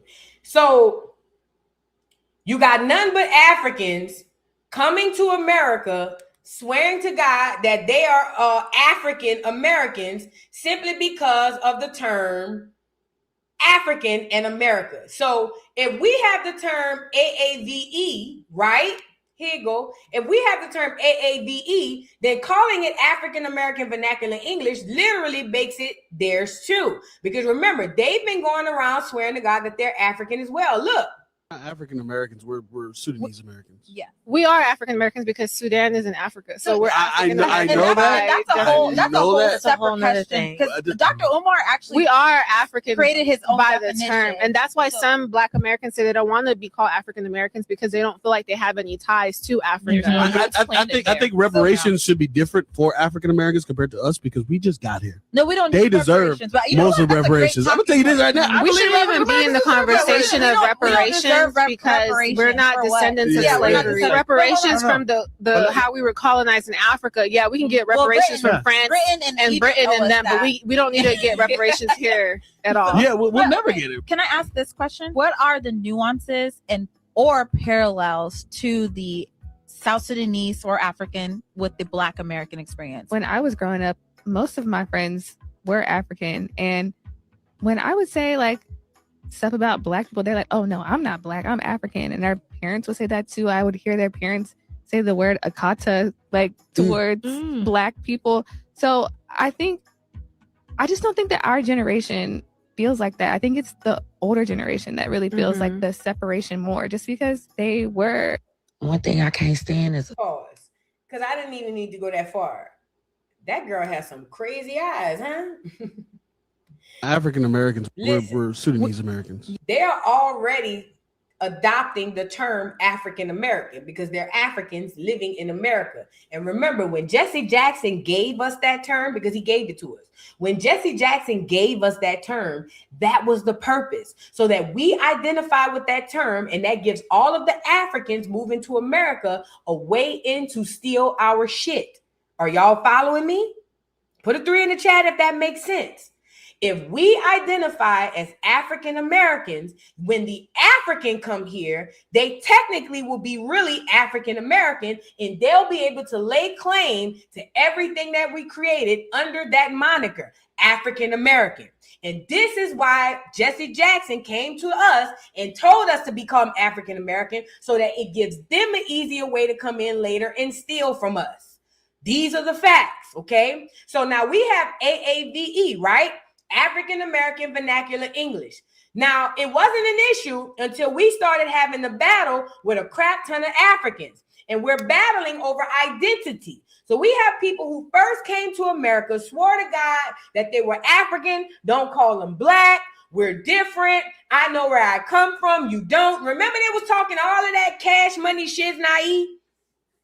Now that it is now palatable and it is now profitable to be a black American, now all of a sudden the lines start to blur. So now we have Africans who are now divesting from the idea that they're different, and now they are all gung-ho on being black American, African American, and anything that is us. And the reason this is not because they like you, not because they envy you, not even because they hate you. It's because they need you to think that you're African so that they can steal from you.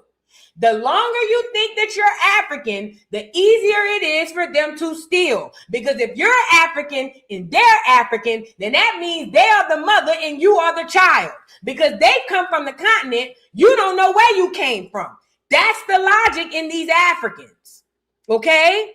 These Africans that come to America, they come to take. I don't know how many times I have to tell y'all that. They're not coming to be your friend. They're not coming to be your ally. They're not coming to be your neighbor. These people are coming to take. And they're going to use the illusion of Africa and the illusion of melanin to do it. They're going to use your ignorance. And when I say ignorance, I mean you not knowing. They're only going to simply use your ignorance to steal everything that you own. And AAVE, African American Vernacular English, is one of those things. We've done a lot of things under the term African American. And watch how many of these Africans, or watch how much they start going in, putting sticky notes on shit. Anything under the term African American, they're now going to come in droves and swear to God it belongs to them. Do you see the play now? Now let's get into this brother saying we need to change the name.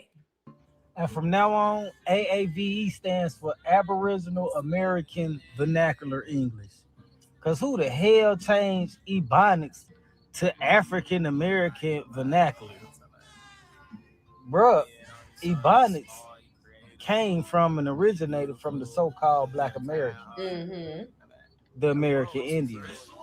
So where the hell did African American Vernacular come from? That sounds like some shit the colonizer squatter made up. Yep. Like, who the hell made that acronym, bro? Like, who came up with that? Who verified that? Because I know that wasn't verified in our community at all. You know what it reminded me of? You know how it went from Ebonics to AAVE, and now people just call it TikTok language? They see us create something, they watch it go crazy, and then they come in and give it a new name.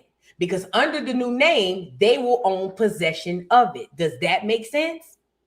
So they watch you do something, watch you turn up on it, and then the enemy comes in, gives it a new name, because when people start calling whatever it was that you already had by its new name, we can now give it a new history and say this is where it came from. That's the whole point. That's why everything we do, they give it a new name, so later on, they can come back and say, that belonged to us. That's the point.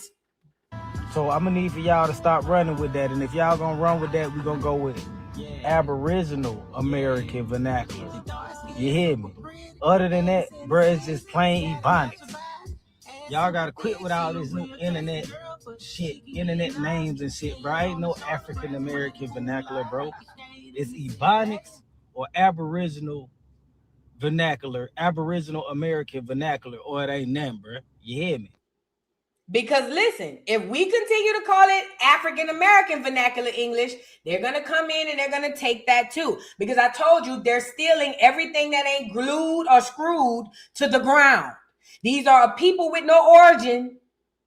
These are a people with no origin. So that's why they come in to steal yours. A lot of Black Americans, a lot of FBAs may not like the term Aboriginal, but the fact of the matter is that is the best term you can call yourself.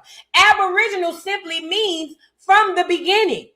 Any Black American, FBA, African American that have a problem with the term Aboriginal, I either think it's ignorance or I think that they paid plants. I don't think there's a bad thing to change that name. If you leave it at African American Vernacular English, you got to know they coming to get it if they haven't already came and got it yet. They already came and got it and turned it from Ebonics to AAVE. Now they calling it TikTok language. That's a way to steal. We ain't no Africans, and we got to get away from all of that African American everything. And not only do we have to get away from it, we have to make sure that we don't go back to it, and we have to make sure we differentiate us from them. Okay? Let's get into some technology that Black Americans created, because we are the people. Listen, when Trump got on here and talked about all of the things that Black Americans created or America created, he named a whole bunch of things. And he talked about how great America was. But what Trump didn't tell y'all was everything that he named was something that a Black American created. Cracker ain't create none of the shit that he named. Cars, boats, planes, houses, tables, chairs, toilets, refrigerators, internet. Everything that has ever been created for the world was created by a Black American. Do you understand me? Do you overstand me, and do you understand me? See, the trick in America is to make the people who actually created it believe that they didn't. And it has worked in the last 40 years. It has worked flawlessly. We got a whole group of people who created this entire world, or at least this nation, and they don't even remember. It has worked flawlessly. That is what you call witchcraft. You make the people make something and build something, and then you go back and you erase their brain, kind of like that Men in Black shit. Remember how they used to put the pin up to make you forget? That's literally what happened to Black America. We built this whole nation. They put the pin up in front of us so we can forget, and then they came double back and started reinforcing that bullshit ideology that immigrants built the country, when the fact of the matter is there's not one immigrant from anywhere that has built anything systematically here in America. Not one. Everything, even this writing pen, paper, everything that we know today was created by what we call today the Black Americans, the foundational Black American, whatever you want to call us. All of that was created by us. The internet, the Wi-Fi, everything was created by Black America. White folks have hijacked that shit and put names on it and swore to God that they did. White folks ain't created shit neither. Everything that America has was created by you. It's time for you niggas to wake up and see that, okay? Now, I want to get into this lady who created the, I think they say she created the Wi-Fi, not the Wi-Fi. What did it say? I can't remember. We'll get into it. I think she created the Wi-Fi or something on the internet. Let's get into it. Y'all get the likes of maybe the algorithm for all I know. Let's get into it. Oh, she invented the technology behind Zoom, FaceTime, and WhatsApp and she holds over 200 patents. I'm sorry. So she created the technology behind Zoom, FaceTime, WhatsApp, and she holds over 200 patents. If Black Americans were not the indigenous of America, then how come things like this still exist to this day? This is the woman who invented the technology behind Zoom, FaceTime, and WhatsApp, and she holds over 200 patents. But for my copper-colored Americans, stay and listen to what I'm about to connect to the dots with, so you'll know that these people are who we're really against. TikTok, this is for entertainment purposes and educational purposes only. That same woman that holds over 200 patents, name is Dr. Marion Croak, and she just so happens to be a part of the Divine Nine, and she's a soror at Pi Kappa Alpha chapter of Alpha. I can't see the rest, but as you can see, she's big in that sorority. Stay with me. Pi Kappa Omega was chartered on June 28th, 1986 in New York by 42 members. That number 42 is a very important number in the grand scheme of things. If you know, you know. Also, it being founded in New York is a key. These are the founders. Take a look at these pictures. Screenshot it if you need to. Look up each one of these individuals on your own time. It's going to connect dots. These are who we're up against, guys. It was never the white man. The white man is just a pawn.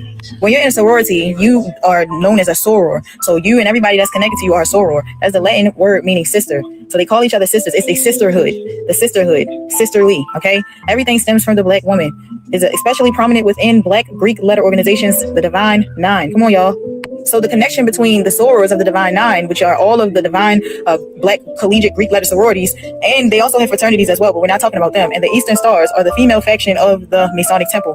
But the Eastern Star and the sorors of the Divine Nine share deep cultural roots as prominent historical organizations for Black women that emphasize sisterhood, community service, and shared rituals. While the Order of the Eastern Star is a Masonic appended body, and the Divine Nine consists of collegiate Greek letter sororities, their members historically overlap and mirror each other in purpose and structure. Starting with foundational sisterhood, both groups foster lifelong bonds among women, creating vast professional and personal networks that span generations, aka gatekeeping. Next is community elevation. Our communities, my copper colored people, if you come from the hood like I do, I come from Baltimore, Maryland, our communities are not being elevated. However, the people that are in these communities, in these organizations, are living pretty good. But they both... I see where she's going. I like her. She's speaking about how, yes, it was a Black American woman who created the shit, but she's talking about gatekeeping and how these people are in these sororities and fraternities. Oh, and by the way, I've noticed one thing, these sororities and fraternities too, they recruit after. What do I mean by that? I remember the AKAs recruited Patti LaBelle and that girl from Mary. I remember they recruited them. That was just a couple of years ago. So they like gatekeeping. Gatekeeping is the number one thing here. It will make sense why, I don't know if she was already a D9 or already an Eastern Star. She probably was, but even still, she was a Black American woman. But she's speaking a lot about gatekeeping and how they make sure that they make sure that they have, and the rest of us, remember I told you the 10% versus the 90%? This is the talented 10%. That's the boule people. They make sure that they have and we don't. Let me let her finish because she's cooking. Prioritize civic engagement, philanthropy, civil rights advocacy, and charity work within local communities. So that's how they're elevating us. Secret rituals. Both organizations utilize unique secret handshakes, passwords, initiation ceremonies, and historical symbols known only to members. Regalia and colors. Both entities use specific color schemes, distinct pins, and formal regalia or dress codes for official ceremonies and meetings. And historical overlap. Many pioneering Black women held membership in both an OES, which is an Order of the Eastern Star chapter, and a Divine Nine sorority, bridging the gap between Masonic and collegiate leadership. So you graduate from one to the other. Now this is comparing the Order of the Eastern Star against the Divine Nine. Take a screenshot, but they're telling you how they work. In 1870, I want to see. Organization. Okay, so the Eastern Star. Oh, so fraternal Masonic appendant body, and that's through college. Member-based adults, and D9 has college students. Terms for service sisters, term for D9 is sorors. Primary scope, family-centered Masonic framework. And the D9 is collegiate and professional networking. So if you're a Freemason, you taking care of the family portion of the world. And if you're a D9, you taking care of the education and the jobs and things. Got it. But they're telling you how they work. In 1870, that was the first Greek letter name, Kappa Alpha Theta, and it was founded at Indiana Asbury University, now DePaul University. It was the first women's group to use Greek letter for its name, cementing the modern Greek life tradition for women. And in 1882, the word sorority is born. That's when Gamma Phi Beta was founded in 1874 at Syracuse University. And in 1882, a Latin professor at the university coined it. I really wish y'all would slow down. It's very hard. I know the people are young and she seems so eager. But man, if she just slowed down and caught her breath for just a second, I'm pretty sure she could reach much. She speaks so fast. It's like she's running a race trying to get through the information. If she would just slow down just a tad, I can keep up. But I'm just saying, it's not just her. I see a lot of people on TikTok does this. When they come with the information, they just go to blah, blah, blah, blah, blah, and it's just like, I get it, but slow down just for a second so we can catch it. And then, you know what I'm saying? But other than that, she's doing a great job. I just wish she slowed down for just catch her breath for just a second. Actual word sorority specifically for them, as they felt the existing term women's fraternity was grammatically incorrect. The Divine Nine was very heavily involved in the civil rights movement. Sororities, specifically the historically Black sororities of the Divine Nine, played a monumental foundational role in the civil rights movement. Rather than just participating, these women utilized their vast organized national networks to fund legal battles, Ben Crump, orchestrate mass protests, register voters, and make you Democrat, and draft landmark federal legislation. The four D9 sororities, Alpha Kappa, Alpha, Beta, Sigma, Delta, Zeta Phi, Beta, and Sigma, Gamma, Rho, acted as the operational spine for many historical civil rights milestones. They acted as the operational spine for many historic civil rights milestones. All skin folk is not kinfolk, and this has been the battle the whole time. The divine feminine, the divine nine. They told you who they were. So the battle ain't against the white man. The white man is just the pawn. If you like this video, be sure to follow me, hit the like button, share it with somebody, and comment what you think below. Shout out to the sister. She's right. She said what I've been told, y'all, that it ain't the white boy. The white boy was just put in place to be the blocker. It's somebody black behind this shit. And I don't know. I'm starting to think she might be right. It might be a lot of us behind it too. But either way, it started off talking about how we invented things. And that's where I wanted to go with the video, but it kind of took a turn. But we did invent all of these things. Everything in the world that you see, Black Americans invented. Now, they will tell us buildings that were built by the Tartarians, and this was built by the aliens, and that was built by this. And I'm here to tell you that's a lie. You did this shit. It wasn't no aliens come down and help you do a fuck thing. You did it. And I know, but that doesn't make sense. The buildings are so tall. How could we do it? Because you had God behind you to help you do it. You did it. It wasn't all of these different entities. It wasn't all of this different stuff. You did it. But again, I'm noticing this enemy, right? I'm noticing this enemy. This enemy loves watching us to see who's going to be who about out of us and then go and grab us and try to recruit us so that we won't do nothing for the masses. So it could be a situation where the lady who invented the FaceTime and all of that stuff wasn't a D9 member, or maybe she was, and maybe this was all contrived and planned. I don't know. But the point is, the D9 organizations and those members are the talented 10% to keep the 90% of us down.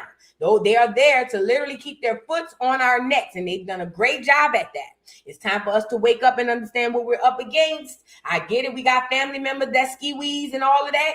But at the end of the day, the organizations themselves are cancers to Black America and our community and our progress. I'm going to be real. I'm going to keep it a stack. If we want to progress, the only way we can do that, we got to get rid of these D9 sororities and fraternities. We do. They don't do us no good. As a matter of fact, everything they do is about bad.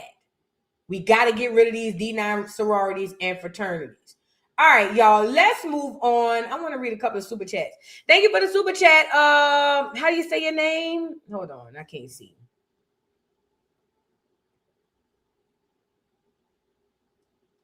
Kenitra Moore. Sorry. Thank you so much for the super chat. I appreciate you, Kenitra. She says, hey, I need a good laugh. Please talk about rapper Trina and her new contract. Baby, come meet me later on at the dollhouse. I got a live prepared for that. Not only Trina, I'm doing Trina. Let me write her down. Slinky and her husband. Erica Mina got an old main. Got to put her on the docket. Erica Mina main. It was a third person. Barty, Cardi, and everybody else, man. Oh, yeah, it's a lot of them. Meet me at the dollhouse later on this evening. We will be Joce over there. Meet me down over there. We'll be Joce. The dollhouse, DADOLLHOUSE. Okay? The dollhouse reacts is where we will be discussing Kenitra Mama is going down. I got a few things I got to say about that. We got to get that out, okay? Shout out. All right, we're going to move on. Jay Grizzly, I'm sorry. Jay Grizzly 99, thank you for the super chat. Says, hey, boo, did you see the Miami agent arrested for hazing in Kappa? No, send it to me on my email. VoodooDogPodcast@gmail.com. I had no clue. Now, I want to move on, y'all. Let's get into Joe Budden. So, FBA is Foundational Black Americans, created online by Tariq Nasheed. Let's call it a thing. However, when we think about what the definition of a foundational Black American is, we would have to be honest with ourselves and say that that Black Americans fall under that category. Not saying that we have to agree with the term, but I'm thinking about the definition and who are the people it describes. And that group of people that it describes are us, Black Americans in America, right?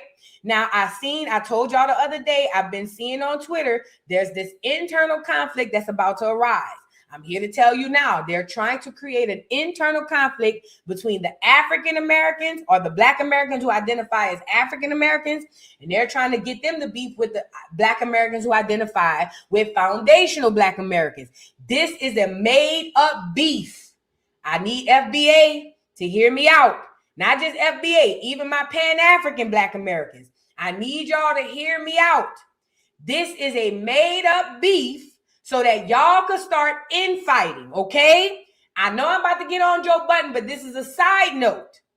That fake ass beef that's on Twitter between Black America, foundational Black Americans, and the African Americans is a made up beef so that y'all can start beefing inside each other so that you can't figure out what the hell going on. Do not fall for the banana in the tailpipe. And I know what's going to happen. They're going to make something crazy go off, something go viral that's going to make all us get the infighting. Don't fall for it. Please, FBA, because I know, shout out to FBA, but I got to say this part. Y'all niggas go ham on the internet, and y'all see red, and y'all just go. And that's how they going to catch y'all in the trap. Do not fall for this shit. Please, Black America, please do not let them play with you. They about to play with y'all. I'm here to tell you. Do not fall for it. Do not beef with nobody inside of Black America. I don't give a damn if they say that they're African American. I don't give a damn if they say they're FBA. I don't give a damn if they say they Soul Line or whatever. I don't give a damn. Do not beef with any of your own people in the public. Do not do that, because that's the setup. Okay, now that we gotten that out of the way, Joe Budden. I thought he was a Hispanic or Black Caribbean or something like this. But either way, Joe Budden has also, because we got Cameron who came out and said that he's not African. And now we got Joe Budden who's picking up saying that he's not African as well. He's starting to make the distinction between us and them. And this is why they're trying to start us infighting. Because if we're infighting, we can't tell who's who. We won't be able to tell our head from our ass. And more of us, especially us with platforms, are starting to speak out about this. And this is a problem for the people who need us to remain asleep. To the people who need us to remain ignorant and think we all from Africa, that's a major, huge problem for them people. Because how can they control us if we start to realize the truth? So they're putting in a lot of money, a lot of time, and a lot of effort to get us to infight with each other. That's why I started this segment off by telling y'all don't fall for it. Because there's so many more of us that are starting to come out and realize that we've been getting played. And if we get to fighting each other, that is the distraction they need. Okay? Now, Joe Budden has come out and spoke about how Black Americans are separate from other immigrants and speak about how we've been stolen from and things of that nature. And we're going to play that here. I can't play him talking with the video because the Joe Budden podcast loves striking down people's channels. So I'm going to put me up here for the moment. However, what we're going to listen to is Joe Budden speak about the difference between Black Americans and these immigrants, and we're going to listen to even his co-workers are going to be like, holy crap, we haven't heard you say nothing about that. That's because the awakening is happening, okay? Now, let's get into Joe Budden in his time and what he had to say. I'm going to see if I can find me a picture of Joe Budden. Shout out to you against that, but you've been on that lately. I said, I asked you that. I said, where did that come from out of nowhere? You just, did your pops talk to you? What the hell happened? Nigga, Joe just came back like, you know what? Black Americans, we're not getting our respect. Out of nowhere. I've been here for like 3 years. And he wasn't on that. This past year he was. You got to be on it. You got to be, if you on that, you got to be more vocal about it now. Yes. Because other things are visible and vocal. Got it. You said that. Like, there's too many people feeling comfortable getting on stake and some of these other right-wing spots. Just talking about, yeah, you fucking American blacks, you ain't got no culture, American black. It's becoming a thing, what they're saying about Black Americans. It is. But and it's visible. Here in America, yeah. Really? I'm seeing more of it. That conversation they're having on law, I'm not bringing it up right now because, please, because I'd rather not. But yeah, they every time Kai unlocks a new achievement, there's quiet whispers about it because he's probably the most famous person that has said, y'all black people don't have no culture. He said that? Yeah. Oh. I didn't know He's that. not the only person. I'm not trying to highlight him saying it because I really like him. And I think that's just an education thing. Some of these other people, I don't feel that way about. So that's all. So people real quick, do you feel like when you hear like you said people have been saying that for a long time? What have they been saying for a long time? I haven't that heard American that. black people, we don't really have a culture because What? Yeah. Well, let me before this spins, because we can't trace our lineage. So like if you take people from Jamaica, or I'm not Jamaica, let's say somebody from Ireland or somebody from Italy or somebody from wherever, they can literally go back to where their ancestors lived. Like you can go to Italy and see your upbringing, your roots. We got stolen. So a lot of us can't necessarily go back to Ghana or go back to Nigeria or go somewhere to find out where our real lineage come from. Now we can. That's been a thing for a long time. Do you question real quick, Joe? How many years? Right. How many years need to be established for culture to be established? I would argue. I go to my think it's a family great grave question. site and see Buddens from 1710. I would argue that.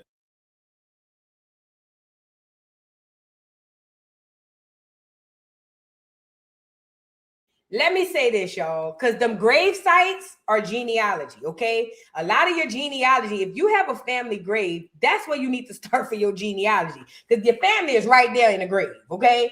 Now, when Joe Budden says that he has Buttons buried from the 1700s in a family gravesite, then it would make me wonder to anybody, why would people bypass that to go look for some lineage in Africa? Mind you, the only connection we have to Africa is the transatlantic slave trade story that we were told. Nobody, no black American here can go back and look for those Africans that they come from and come back with these Africans. Nobody can come up with the land in which we came from. None of them people. However, we've been indoctrinated to believe we have a connection there, and that's the only thing we share, is that we were told that we came from there because we were stolen off of a boat. Mind you, these are boats that we can't find. These are boats that we don't have no recollection of, or not recollection, no evidence of. But still, that's the only connection. And I'm telling you now, once you figure out that you don't have a connection there, and you solely focus on your connection here, you cut the tie between you and that continent, and you also cut the tie between you and those tethers. Okay. Now, shout out to Joe Budden for having the grave site to go to, because, and a lot of us do, you just don't know it. A lot of y'all have grave sites to go to. You just don't know it because you haven't looked up your genealogy. Please do so. But I'm going to let Joe and them get back up here and finish. But I'm saying all that to say the conversations are happening. Oh, they happening real bad, baby. Let's get back into it. Yes, that's dope. That's fine. Everybody can't do that. So I don't. That's why it means different for him. No, I said that's dope. Yeah, a lot of people can't do that. That's fire though. But a lot of other cultures are coming into Black American, like the Essence Fest, and they're coming in and buying into it. Can I say that? Or they buying steal it. Purchase. I don't want to say stealing. A lot of them steal our shit. Yes. I'm talking about the person that now runs Essence Fest is an African woman. Yes. No. Yes. Well, the Skinny. CEO, yeah. Yeah. So the owner is as well. Rich Lou. So He's Liberian. No, it has not always been. That's what I'm saying. No, it so has not always been the case. Did they buy into it? That's what I don't know how to They phrase bought it. it. Got it. They They bought it So from what I'm saying, time. a lot of people are having. They bought into it the same way. Y'all remember how we were speaking yesterday about how I told y'all, I said, they used Chadwick Boseman to make the Black Panther franchise what it is, and then they slide in the African later. The new Black Panther dude is an African. Okay, it's the same way with what Joe Budden and them talking about with us. They use us first to make it big, and then they come back later and slide in the Africans. So we created Essence Festival, made it what it was, and then later on, an African came, slid in and bought it so that they can swear to God it's theirs too. Because remember, we were celebrating African Americans, so that's their way in to steal. So I just wanted to add that on. My bad. Let me let him finish. A lot of Black Americans are having issue with things like that are transpiring. Mm-hmm. They feel like their culture is being taken from them. And like Joe said last time, it's a bunch of flags. I mean, he didn't say it like in a negative way, but just how it looks different, how it's presented different from when it was before. Mm-hmm. When Black Americans owned it, it was like this. And then now it's like, you bought into this company, cool, but you're shoving your culture into our face. And that's how some people feel. To the point. I didn't know they had a bunch of different nation flags up there at Essence. Because I don't know a lot of people who went to I don't know a lot of Black Americans who went to Essence Fest. Nobody ain't told me they had all the flags up at Essence Fest. That's crazy. But I keep telling y'all, think about the art of war. Think about war. Whenever a country goes to war with another country and wins, what's the first thing that country do? The country that wins. I want to see if somebody gonna catch it in the chat. Whenever two countries go to war and one of those countries win, what's the very first thing that country does to prove that it won? Thank you, Lex. They plant a flag. They plant a flag. They plant a flag to show we won. So think about the Super Bowl. All them flags they had flying at the Super Bowl, Essence Festival. They bought into Essence and then put a whole bunch of flags. Same concept. You go to war, but remember, this is a spiritual war. This ain't a physical war. We not fighting Africans with guns. We not fighting no Africans with guns. We ain't even got no guns to fight them. This is a spiritual war. This is an economic war. So spiritually, they give us the witchcraft, make us think we African. And then economically, they take everything that we have, everything that we built. This is why Africans came in and bought Essence Festival. They made us create it, let us make it what it was, and then they come in later and build it and plant their flags. Just like any other war, all wars end in the victor planting their flags. So when you start seeing these foreigners come into these spaces that was once Black American owned and they start putting up a whole bunch of flags, what does that tell you? They went in the war. That's what that means. So when you see all them flags, that's them planting their flag. We conquered you. We got you. We won. You see what I'm saying? Let me let Joe finish though. Real talk. I ain't bullshitting. Real talk. Of Black Americans not having a culture, why can't Black American be a culture? Black American is a culture. It's a culture. I would say as a white, like I'm Irish or whatever, I feel like not really connected to Irish culture because it's so far distant or whatever. Like y'all culture is much more recent than honestly. European. Like it's this is my first time. It's white propaganda. It is. It's Yeah. what It it is. sound like. It's like just because you build a park over some shit, don't mean that Black America is not. It's a culture. It's still a culture. Don't get me started. I don't want to start with this. Yeah. Gotcha. All right. I didn't want to start. Let's have some fun, man. It's It's hip weekend hop anyway. day, and Hip-hop. the Scooter Braun money that he took from Justin Bieber. Shout out to you again. So that is what LeBron, Lord have mercy. That is what Joe Budden, the conversation that's happened over at the Joe Budden podcast. And this conversation, remember, we were just watching Cameron, Mace, and all them boys talk about it over there. Now we're over here talking about it at the Joe Budden podcast. This conversation is starting to happen all over Black America because we're waking up. We're starting to see that we the only one getting played out of all of this bull crap that's going on. And that's sparking conversations. Listen, like I told y'all, the reason why they continue to go and act like they're our friends is because of what Malcolm X said in the 50s or the 60s. Don't get me the line. He said they integrate and then they infiltrate. I will never forget those words because every time I look up, I literally see him do it over and over and over again. That's what this enemy does. And that enemy ain't just white. These people come around, they integrate, and then they infiltrate. They come around acting like they're friends, like they want to learn, like they want to be a part. And because we're happy-go-lucky, loving people, we all come on in. Yeah, make yourself at home. Enjoy. Not realizing that this person is cosplaying an ally so that they can steal everything you have. Everything. Your head, your toes, your name, your schools, your children, your culture, every single thing you have. These people coming in, acting as if they're your allies, integrating so that they can infiltrate. Hence the infiltrating part. Because soon as you let your guard down, they put their flag up. Soon as you let your guard down, they plant their flags. And one thing I know about war is the victor is the only one that plants his flag. So when our companies are being sold to these foreigners, all of them, the white ones, the Asian ones, the black ones, every single one of them, when we create something, make it popular, and then these foreigners come in and buy these things, that's war. We're losing battles like crazy if we look at it like that. We lost the Essence Festival battle. We lost the Super Bowl battle. Hell, we losing the AAVE battle right now. They calling the shit TikTok language now. We losing battle after battle after battle after battle. And these bitches keep planting flag after flag after flag after flag. And we haven't woken up yet mentally, because we still sleep on the witchcraft. We still sleep on the spell work. We have not woken up mentally to figure out to put the 2 and 2 together to make 4. Every time they come around, they integrate first and then they infiltrate.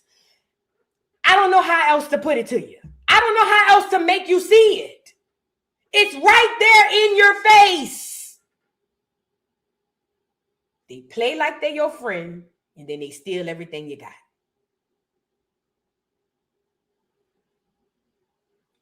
Wake up. The conversations are happening in Black America. Don't let them get y'all riled up to fight each other. Even the Indians. Shout out to the Indians. Don't y'all get up here fighting each other. That's why I try to stay away from really attacking other Black Americans, even though some of them niggas deserve to be attacked. It's because I understand what it is they're trying to do. I'm looking at the chessboard and I see what they're trying to do. And I refuse to be one of those people to have the infighting going on when we need to be sticking together. Now, granted, it's going to be a time where it's going to be some infighting. You got to know it. But right now ain't the time. They're trying to knock us off of our rocker because we're waking up. We're starting to realize, hold up, these niggas are stealing our shit. So they got to put us back to sleep. Why do you think they keep these celebrities with the bullshit over and over and over and over? To keep you knocked out sleep. They want you niggas comatose. They want you niggas drooling. That's how sleep they want you niggas. They want you niggas snoring and drooling. And we have been snoring. Nigga been walking around with narcolepsy. Black America has been suffering from a bad case of narcolepsy. We literally walk around falling asleep any given Sunday, any given chance we get. They put a lot of money and effort into making us continue to fall asleep. Don't fall for that, okay? Now, I want to show y'all something else. Hold on. Before we hop up off of here. Y'all get the likes up. If you're new to the channel, subscribe. If you're new to the channel, go ahead on and subscribe. We do this Monday through Friday. This is the Morning Joce, okay? Welcome, welcome, welcome if you are new. Now, I want to speak about, hold on, let me pull this video up. We were already here, and this is the last subject we're going to roll on, right? Black America. The witchcraft is to make you believe you come from Africa. And if you believe you come from Africa, it's an easier way for them to come in and steal. But the fact of the matter is we have a thing called genealogy.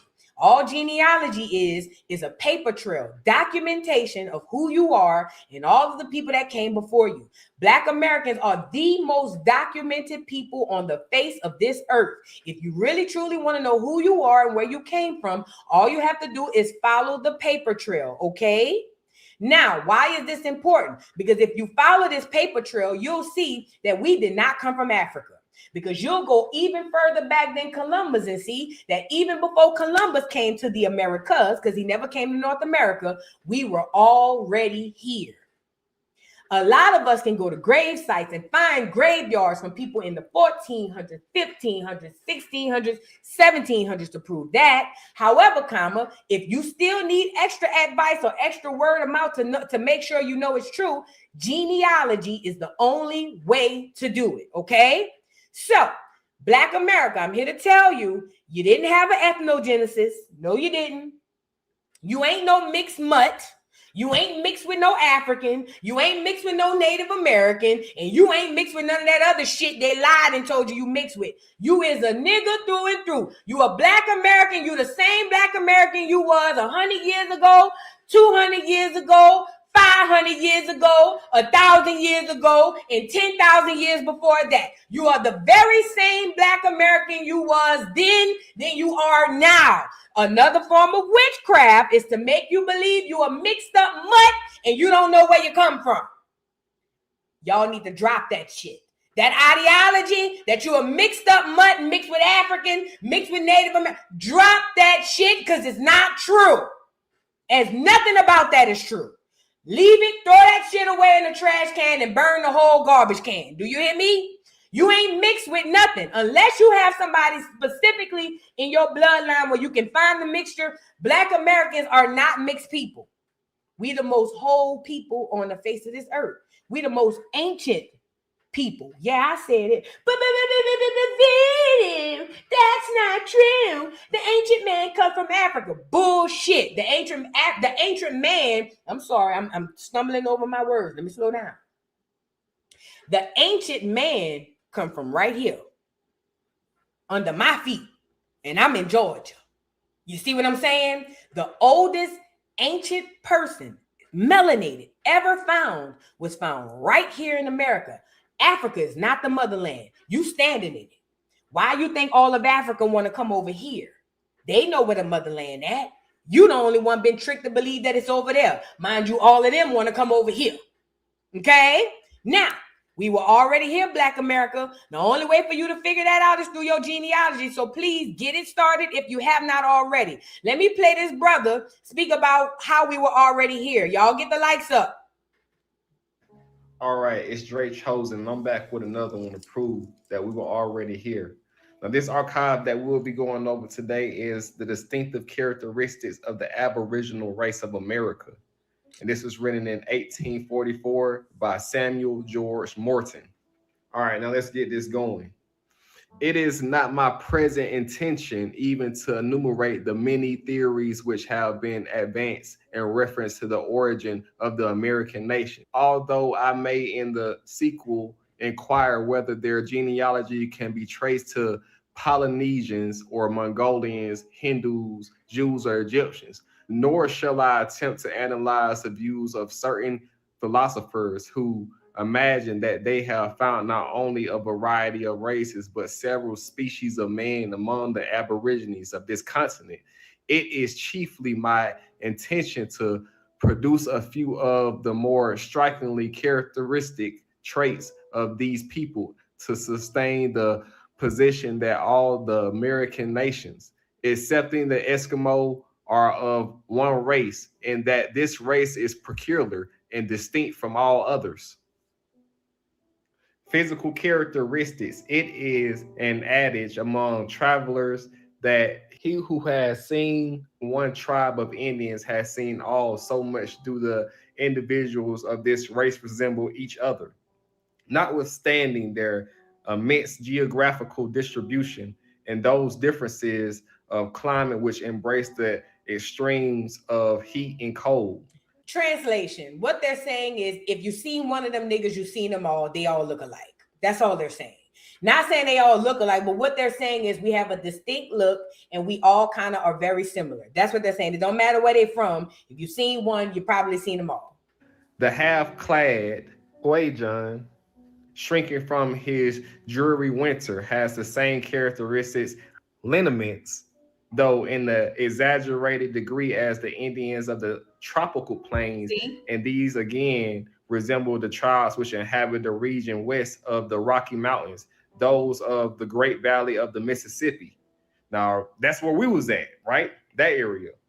And those, again, which skirt the Eskimo on the north, all possess alike the long, lank black hair, the brown or cinnamon colored skin, and heavy brown, the dull and sleepy eye, the full and compressed lips, and the salient but dilated nose.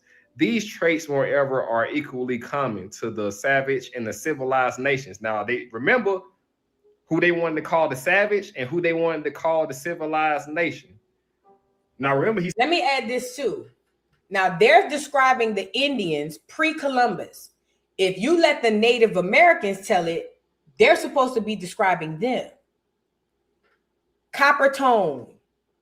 None of that describes the Native Americans that we see today. They all look like Mexicans.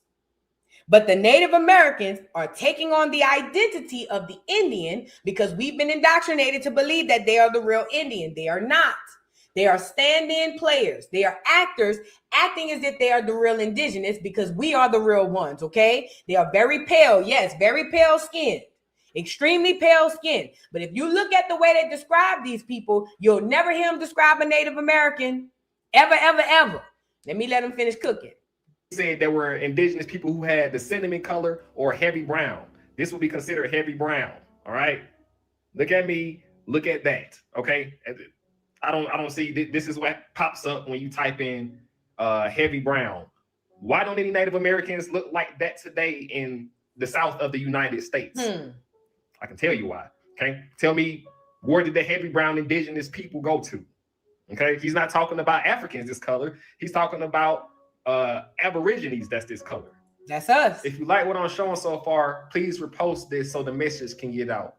Whether they inhabit the margins of rivers and feed on fish or rove the forest and subsist on the spoils of the chase, it cannot be questioned that physical diversities do occur. So he's saying that these Indians on the land all have different characteristics if you're talking about physically. Equally singular and inexplicable, as seen in different shades of color, varying from a fair tint to a complexion almost black. And this, so they saying they come in all different shapes and sizes, and them niggas come light skin to dark skin. That's what he's saying. Let me also add this. Black Americans, you are the only group of melanated people who produce all shades of melanin. Let me say that again. Black America, you are the only group of people on the face of this earth who produce every single shade of melanin. My black ass could have a baby with a nigga blacker than me, and then we could have a light-skinned red baby if my mama light-skinned, or if my grandmother light-skinned, or if my sister light-skinned. We are the only group of people. No Africans can do it. No Africans can do it. Only us. We the only group of people, Black America, that two people could make any shade of woman, any shade of child, that we want. Not white, because white is a whole nother race. We're speaking about shades of melanin. Okay? So that's why we typically have a bunch of children and they all look different, because we the only ones that can do that. Not the Africans, just us. It's too under circumstances in which climate can have little or no influence. So basically, he just said that there are indigenous people who basically are nearly black, and it has nothing, it has little to no influence of them being dark skinned. They're just like that. So also in reference to statue, the differences are remarkable in entire tribes, which moreover are geographically proximate to each other. These facts, however, are mere exceptions to a general rule, and do not alter the peculiar physiognomy of the Indian, which is as undeviatingly characteristic as that of the Negro. All right, I'm gonna read that part again. Which is as undeviatingly characteristic as that of the Negro. Now you gotta watch the hijack there, because remember, I don't know if y'all been on my Educational Friday. For those who have been, they take one group of people and give them 50 different names to confuse you. So they'll say that these Indians have characteristics of the Negro when the Negro and the Indian is the same person, but they write it like that to confuse you. Does that make sense? So if you're reading this 100 years later, 200 years later, 300 years later, you would think that they're comparing two different sets of people. You would think that the Indian is one person and the Negro is another. I'm here to tell you that that's witchcraft, because the Indian is the Negro and the Negro is the Indian, okay? All Negro is, or Negro, is the color for dark skin, okay? Negro, black. So they want to write it as if these are two different people, but they're the same person. That's part of the witchcraft. See, it's not just about reading books. It's able to comprehend what you read and be able to sift through the lies. Watch the hijack, because that's what they love to do to get you all confused. For whether we see him in the athletic cherub or the stunted chamber in the dark California or the fair burrow, he is an Indian still and cannot be mistaken for a being of any other race. So earlier he just said the Indians from the north and the south look completely different, and the ones down by the Mississippi area and stuff were heavy brown or cinnamon color, right? Now, why don't any of the Indians there look like that today, right? And let's look at this. Most Native Americans, even though we're not the Native Americans, we're the Aborigines that were dark-skinned who got reclassified. Most Native Americans were classified as Negro, Black, Mulatto, or colored, live in the southeastern United States, especially Virginia. This also happened. You know why they did that? Listen to what they did. It says most Native Americans reclassified as Negro. Do you know why they named them Native American when they wrote this down? So that you would think that the $5 footlong, the $5 Indians, them Mexicans, so that you would think that those are the people that they're reclassifying to Negro. I don't know if any of y'all have ever heard some Native Americans say that they've gone through reclassification. They lying. This the same group of people, and they giving them different names to confuse you. So now they're calling the Indian, who's really the Negro, they're calling this Indian now a Native American, and then they're saying that they're reclassifying these Indians / Native Americans to Negro, when this is all still one group of people. The Indian in this situation, not in all, but in this specific situation, the Indian, the Native American, and the Negro is all the same person. I sure hope I'm not confusing nobody. I know I am, because I feel like I confused myself, but I didn't. Listen, they only calling these people Native Americans on Google so that you won't think that that's you. That's the only reason on Google they're saying Native Americans were reclassified to Negroes, so that when you go and read it, automatically in your mind will pop up the $5 Indian. So you will look at that and say, that can't be me, but it is you. That's exactly you. And that's why they use these names interchangeably to keep you confused, okay? Let me let them finish. But in other parts of the American South, such as Alabama, Florida, Georgia, and Mississippi, right? Now, let's look at a map. Now, this is the map where most Black Americans live. Yep. Right? So it's all adding up that down south in the southeast area where there were heavy brown people, correct, in the South, this is where most of the Black population of Black Americans is. And let me make y'all laugh even more.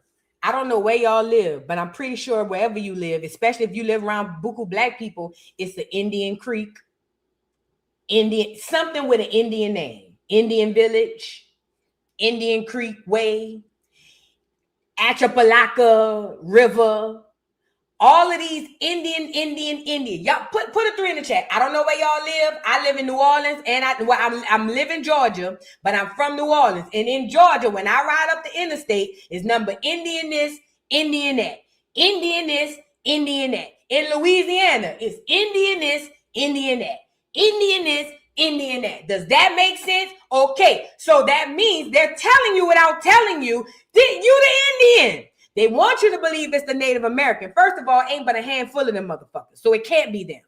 But everywhere you go is Indian, and it's always around Black neighborhoods. If you haven't paid attention to it yet, when you leave off the live today and you go outside, start paying attention to the names of the streets. Start paying attention to the names of the neighborhoods, the apartment complex. It's Indian, because that's you. That's the Jedi mind trick, to name the shit after you and tell you it ain't you. That's you. Okay? Thanks for staying to the end. If you like what I showed. Shout out to the brother. He did a really good job. He spoke about the way they describe these Indians. And listen, I can pull him off of here. He spoke about the way they describe these Indians, and he also spoke about reclassification. These are a lot of things that you're going to go through when you start doing your genealogy, because you're going to see, oh, my great-great-grandmother was a Native American. She was a nigga. They just called her a Native American, so you think she a $5 footlong. See, if you think she a $5 footlong, it's a way to write them into your history. This is why people going around saying that we all mix with Native American. No, we're not, because the Native American is the Indian and the Indian is the Negro. Okay? Pay attention when y'all leave outside y'all house today if you haven't already. It's Indian names on everything around Black America. That's the trick. To name them who they are and tell them it ain't them. That's how sick this game is. And for how long we've been running around here, put a 3 in the chat if you was young and called each other Indian givers. Put a 3 in the chat. I remember growing up, and I remember, I don't know what it was, this boy said he was going to give me. I'll never forget, the boy name was Keith. He liked me.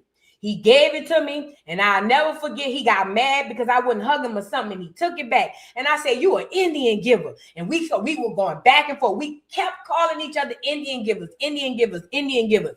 Okay, that's the language we've always used. We calling each other Indians because we're Indians.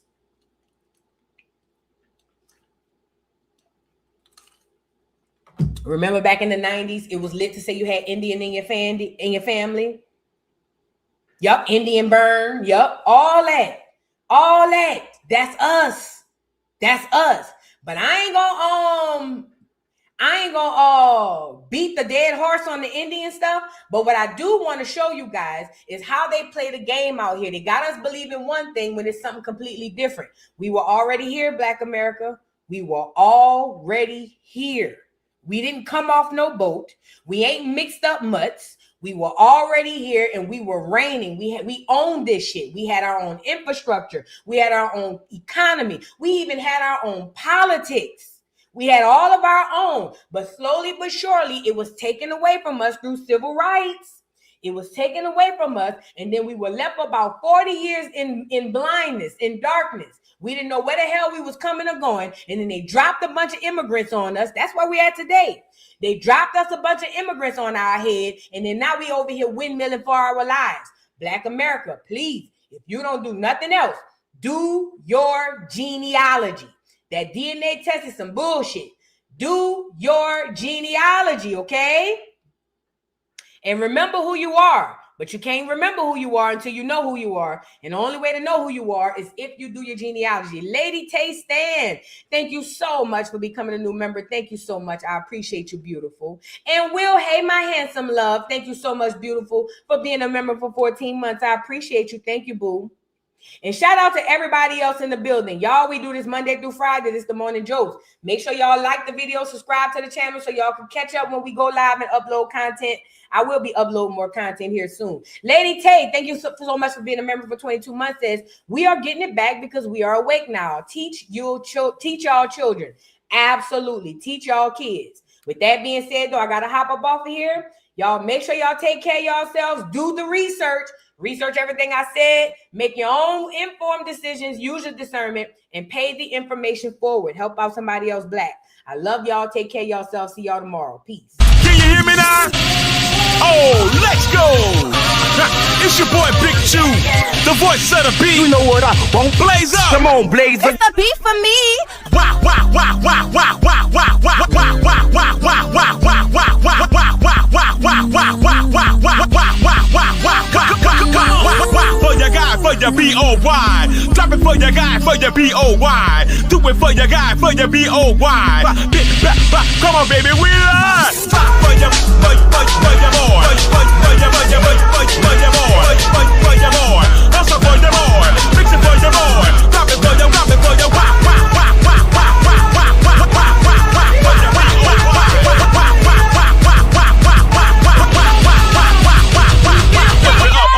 lift it up. Mr. Carroll, how you give the voodoo doll time to talk? I don't get no fucking time to talk. Who the voodoo doll is? The nigga you just had up here.